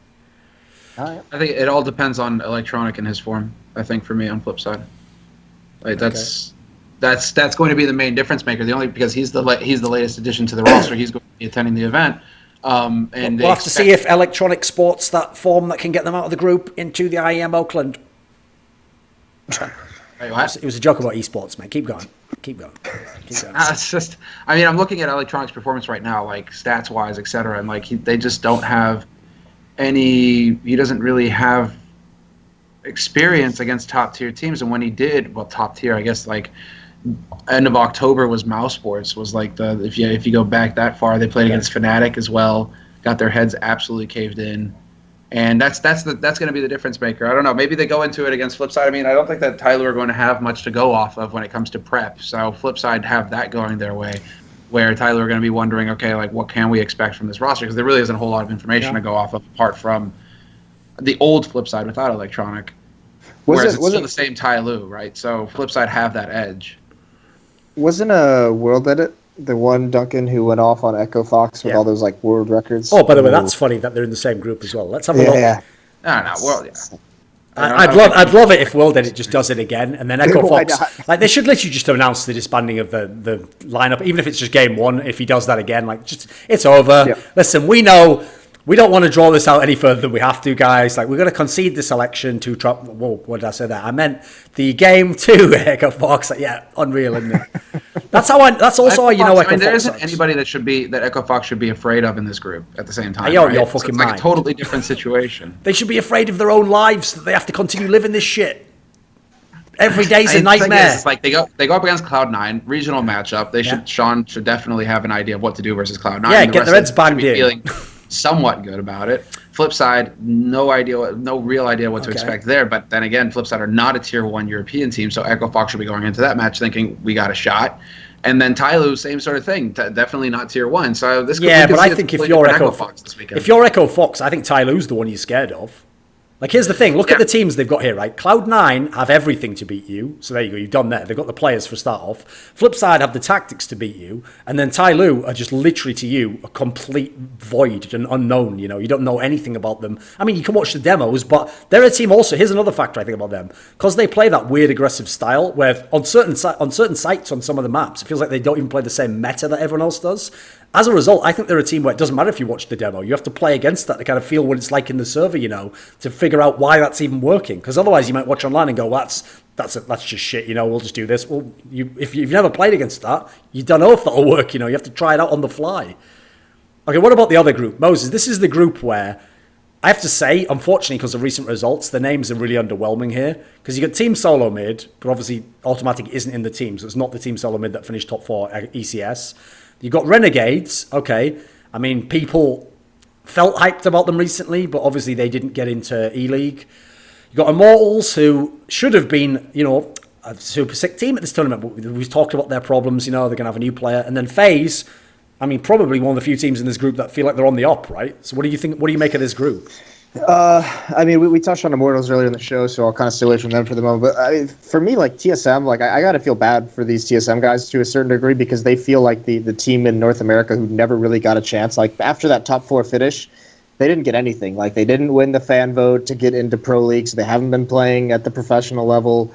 They just haven't. We haven't seen anything from them after that one like promising start. We have Twist and Sick on this team who are supposed to be 2 like promising young players, like up and comers, and they barely get chances to show off like what they've got. I mean, I think the only like real opportunity to see them play in a tournament was at Northern Arena, and they got placed in like I guess you call it the group of death of that tournament where there was Echo Fox and Optics. I'm sorry, you can't call any group a group of death with Echo. I mean, ironically, I guess the death part fits, but. Yeah. Echo Fox is not making any group of deaths, motherfucker. Like, come on. I mean, TSM, watch your mouth. Oddly enough, TSM did lose to Echo Fox in a best of 3 event. Shut it down. Stage. I think we can call that one already. Okay. But I have Renegades and FaZe getting out this group. I actually think Renegades. I'm excited to see them. I think they've been an interesting team with how ever since Sponge left, they've started to look better. I don't think it's Sponge's departure. I think it just coincides. They've got a little bit more skill of this team. They got like a fresh vision of how they want to start, how they wanted to kind of change the way they play. We have to remember they qualified for EPL. They qualified for Brazil, but they couldn't go because they had to go to the Asian minor, which I think they got second in behind Tyloo. So they're going to be at the major qualifier. Yep. So I have Renegades getting out of this group, and I have FaZe taking first place in this group. I think FaZe is going to win it. I don't think TSM is going to do much. And I think Immortals, I think this is going to be another flat showing from them. What do you think, Semmler? I think Ricky is going to just wreck FaZe, basically, for Renegades. That's why I have them making it out of the group as well. Like, you have to mention the fact that, yeah, okay, Sponge is out, so that tactical aspect is out, but they definitely brought in a standout player from the Australian scene, a guy who's basically making waves, like a year and a half. That was at Cologne last year. Oh, man, it was also at Stockholm for the major qualifier. I mean, Gfinity even. I think that was the first time that I met him was at Gfinity. I mean, guy's monster. Like he's definitely got the potential to come in and take over rounds. So now I think Renegades really got some well needed firepower there in Ricky. So yeah, Renegades definitely I think top 2 for this group as far as I'm concerned. And then FaZe. I mean, just the individually speaking, FaZe, like the players on that team should be confident to the point where they're just going to destroy everybody in front of them. There should be no lack of confidence whatsoever for FaZe. No excuse to get out of this group if you're FaZe. Like, you make it out of this group. Top 1 or 2, but you make it out of this group. I actually think that, I agree on the FaZe one. I think they're getting out. I think this is the dream fucking group for them. Like, no one here should really be able to, like, especially if it's best of threes, stop them getting out at the very least. I think probably even win the group. But the problem for me is, like, TSM I'm kind of discarding because I have no real reason to think they can do anything. So it's between Renegades and Immortals. And my problem is, as much as Immortals have had problems, I still will take them to beat Renegades. Because, one of the problems I've had with Renegades is I hate it when teams have, like, the same flaw that it doesn't seem no matter what play you change, it's like somehow it remains. Like, you know that thing of, like... I can't remember the name of it, like Theseus's fucking boat or whatever, where the idea is once you've replaced every aspect of the boat, it's not the same boat anymore. But if it then had the same problems, you'd be like, well, that doesn't make sense. I've changed all the parts, So, okay, remember, they used to have Havoc who was shit in the bed. We got rid of Havoc. Oh, Sponge as a leader is kind of choking. Right, we got rid of him. They still have the same issues, though. I mean, they're a better team. They've got more firepower, but they still have this issue I've noticed where when it's like a pressure game and it's like the big moment where they have to win, if the other team just gets on them early, they just take their soul completely and they just give up and they just get wrecked completely. Like, they're a team for me, Renegades, where I think they have to front run the whole way. Like, if they front run and Azza and JKS have got, like, fine, they could definitely beat Immortals and get out. But my problem is, if Immortals can just jump on them early, I think Immortals will beat them. I think they've still got the quality. I don't think Immortals is a good team at the moment, but I think Renegades for me still has question marks. So I'm taking FaZe and Immortals there. That's fair. That's fair. So obviously in this tournament, you're saying they do play it out, but just for prize money? Yeah, it's top four qualify, and then there's just, I mean, it's not even that big of a difference. Then let's just pick the winner. Who do you think wins the tournament, Moses? Come on. Trap. Do your little trick. Cloud9 motherfuckers. Cloud9, yeah. I mean, Cloud9 should be the team to win this whole thing. Considering the quality of their opponents. Am I enough of a hater to call FaZe to win the whole tournament? Just to be like, fuck Cloud9. It's time to be like, there is a European roster here. This is where, like, I don't know, because I never played in a tournament like this. I don't know what the mentality would be like, but like if the goal going into this event, which it is for these teams, is to qualify for Oakland, like, who the fuck cares after you get top four? Like, do you actually care that much? You do get money though. Yeah, but like, okay, I think first place is 15,000. No, 20K. It's 15. The 20K, and second is 15K. Is that enough to really make you give that much of a shit? The 5,000, extra 1,000 for each of you. Well, 12.5K for third, fourth. I mean, ironically, Moses, really, you could say that a few thousand isn't really enough to make Shroud give enough of a fuck to really try as hard as. Oh, right, we're still talking about the prize, but my bad, my mistake. There we go. It's just banter, lads. Harmless banter. Ruining your careers and reputations and building stereotypes, which destroy you. That was like my disclaimer. I've been in America so long, I've been watching all those like medication commercials. Try the new drug, banter, from Britain. Scientists say it will increase the level of lols in your life by 50%. Warning, may cause skedoodle to be shitter and be called clown and compared to killer and called decoy. May cause and then may, in certain cases, may end in death. Picture of a dren. And scene. And scene. Not FDA approved. So. Okay. Okay, right, so anyway. Yeah, who do you have winning it, Semmler? Come on, Semmler, be bold. Who are you picking? Oh, no, I'm going with Cloud9. Okay. See, what Semmler's done is his old classic switcheroo, where when French teams are good, he's all on that French hype train. Now he suddenly all tinge of Frenchness goes out of his accent. I'm an American. I'm picking Cloud9 to win this tournament. Like, all right, mate. All right. Yeah. I even do it with you speaking in the British accent, messing with my head. Do that Southern accent. I think Cloud9's going to win this tournament. This is bad. Okay. With the mustache, it's unreal. If I'm around, like my uncle was here not too long ago, and he's from Mississippi, right? Yeah. So if I'm around him long enough, I'll just start talking like this. Dang, man, Cloud9, that's really to shoot a moody. Not that he has that really, but like it just starts hitting in there, and then you're all of a sudden you're just like, oh yeah, I can go. Shit, shit, Cloud9, shit. Okay. So I think that was almost as good as an accent as that time I talked about. Who was it? Swag doing those deal headshots. That was fire. Just trying to, just kind of surprised to hear you doing an accent that's not French. True. Yeah. Well, I've been living in America now, mate. Obviously, apparently Trump opens the camps tomorrow, so I have to learn like an American accent to pretend I'm not foreign. So, but I am a white male, so apparently it's like a new patriarchy that's just set up for me. So I'm going to be loving it. So, and scene. So I actually think, Cloud9 probably should win this event. Can anyone? Here's the thing. The problem with FaZe is, I'm not that impressed with the map pool at the moment, but this is a tournament where if you are FaZe, if you were ever going to win a tournament, come on, guys, look at the fucking level of talent you have in your team. You should be able to do damage at this fucking event. Oh, wait, the Bach is commentating this. Right, let's not ruin the episode. Let's keep it upbeat. Let's keep it somewhere nice. Keep it on a positive. Why was that like a revelation for you, Semmler? Because he just realised he's still alive. Right, I think on that note, do you have a final sentiment to pass to the viewers, Semmler? Fucking hell, this is killing me. I can't handle this. I can't handle it. What is wrong with you tonight? Unreal, isn't it? Yeah. This has been a wild ride. Okay. Much like the rest of the next 4 years will be for us in America.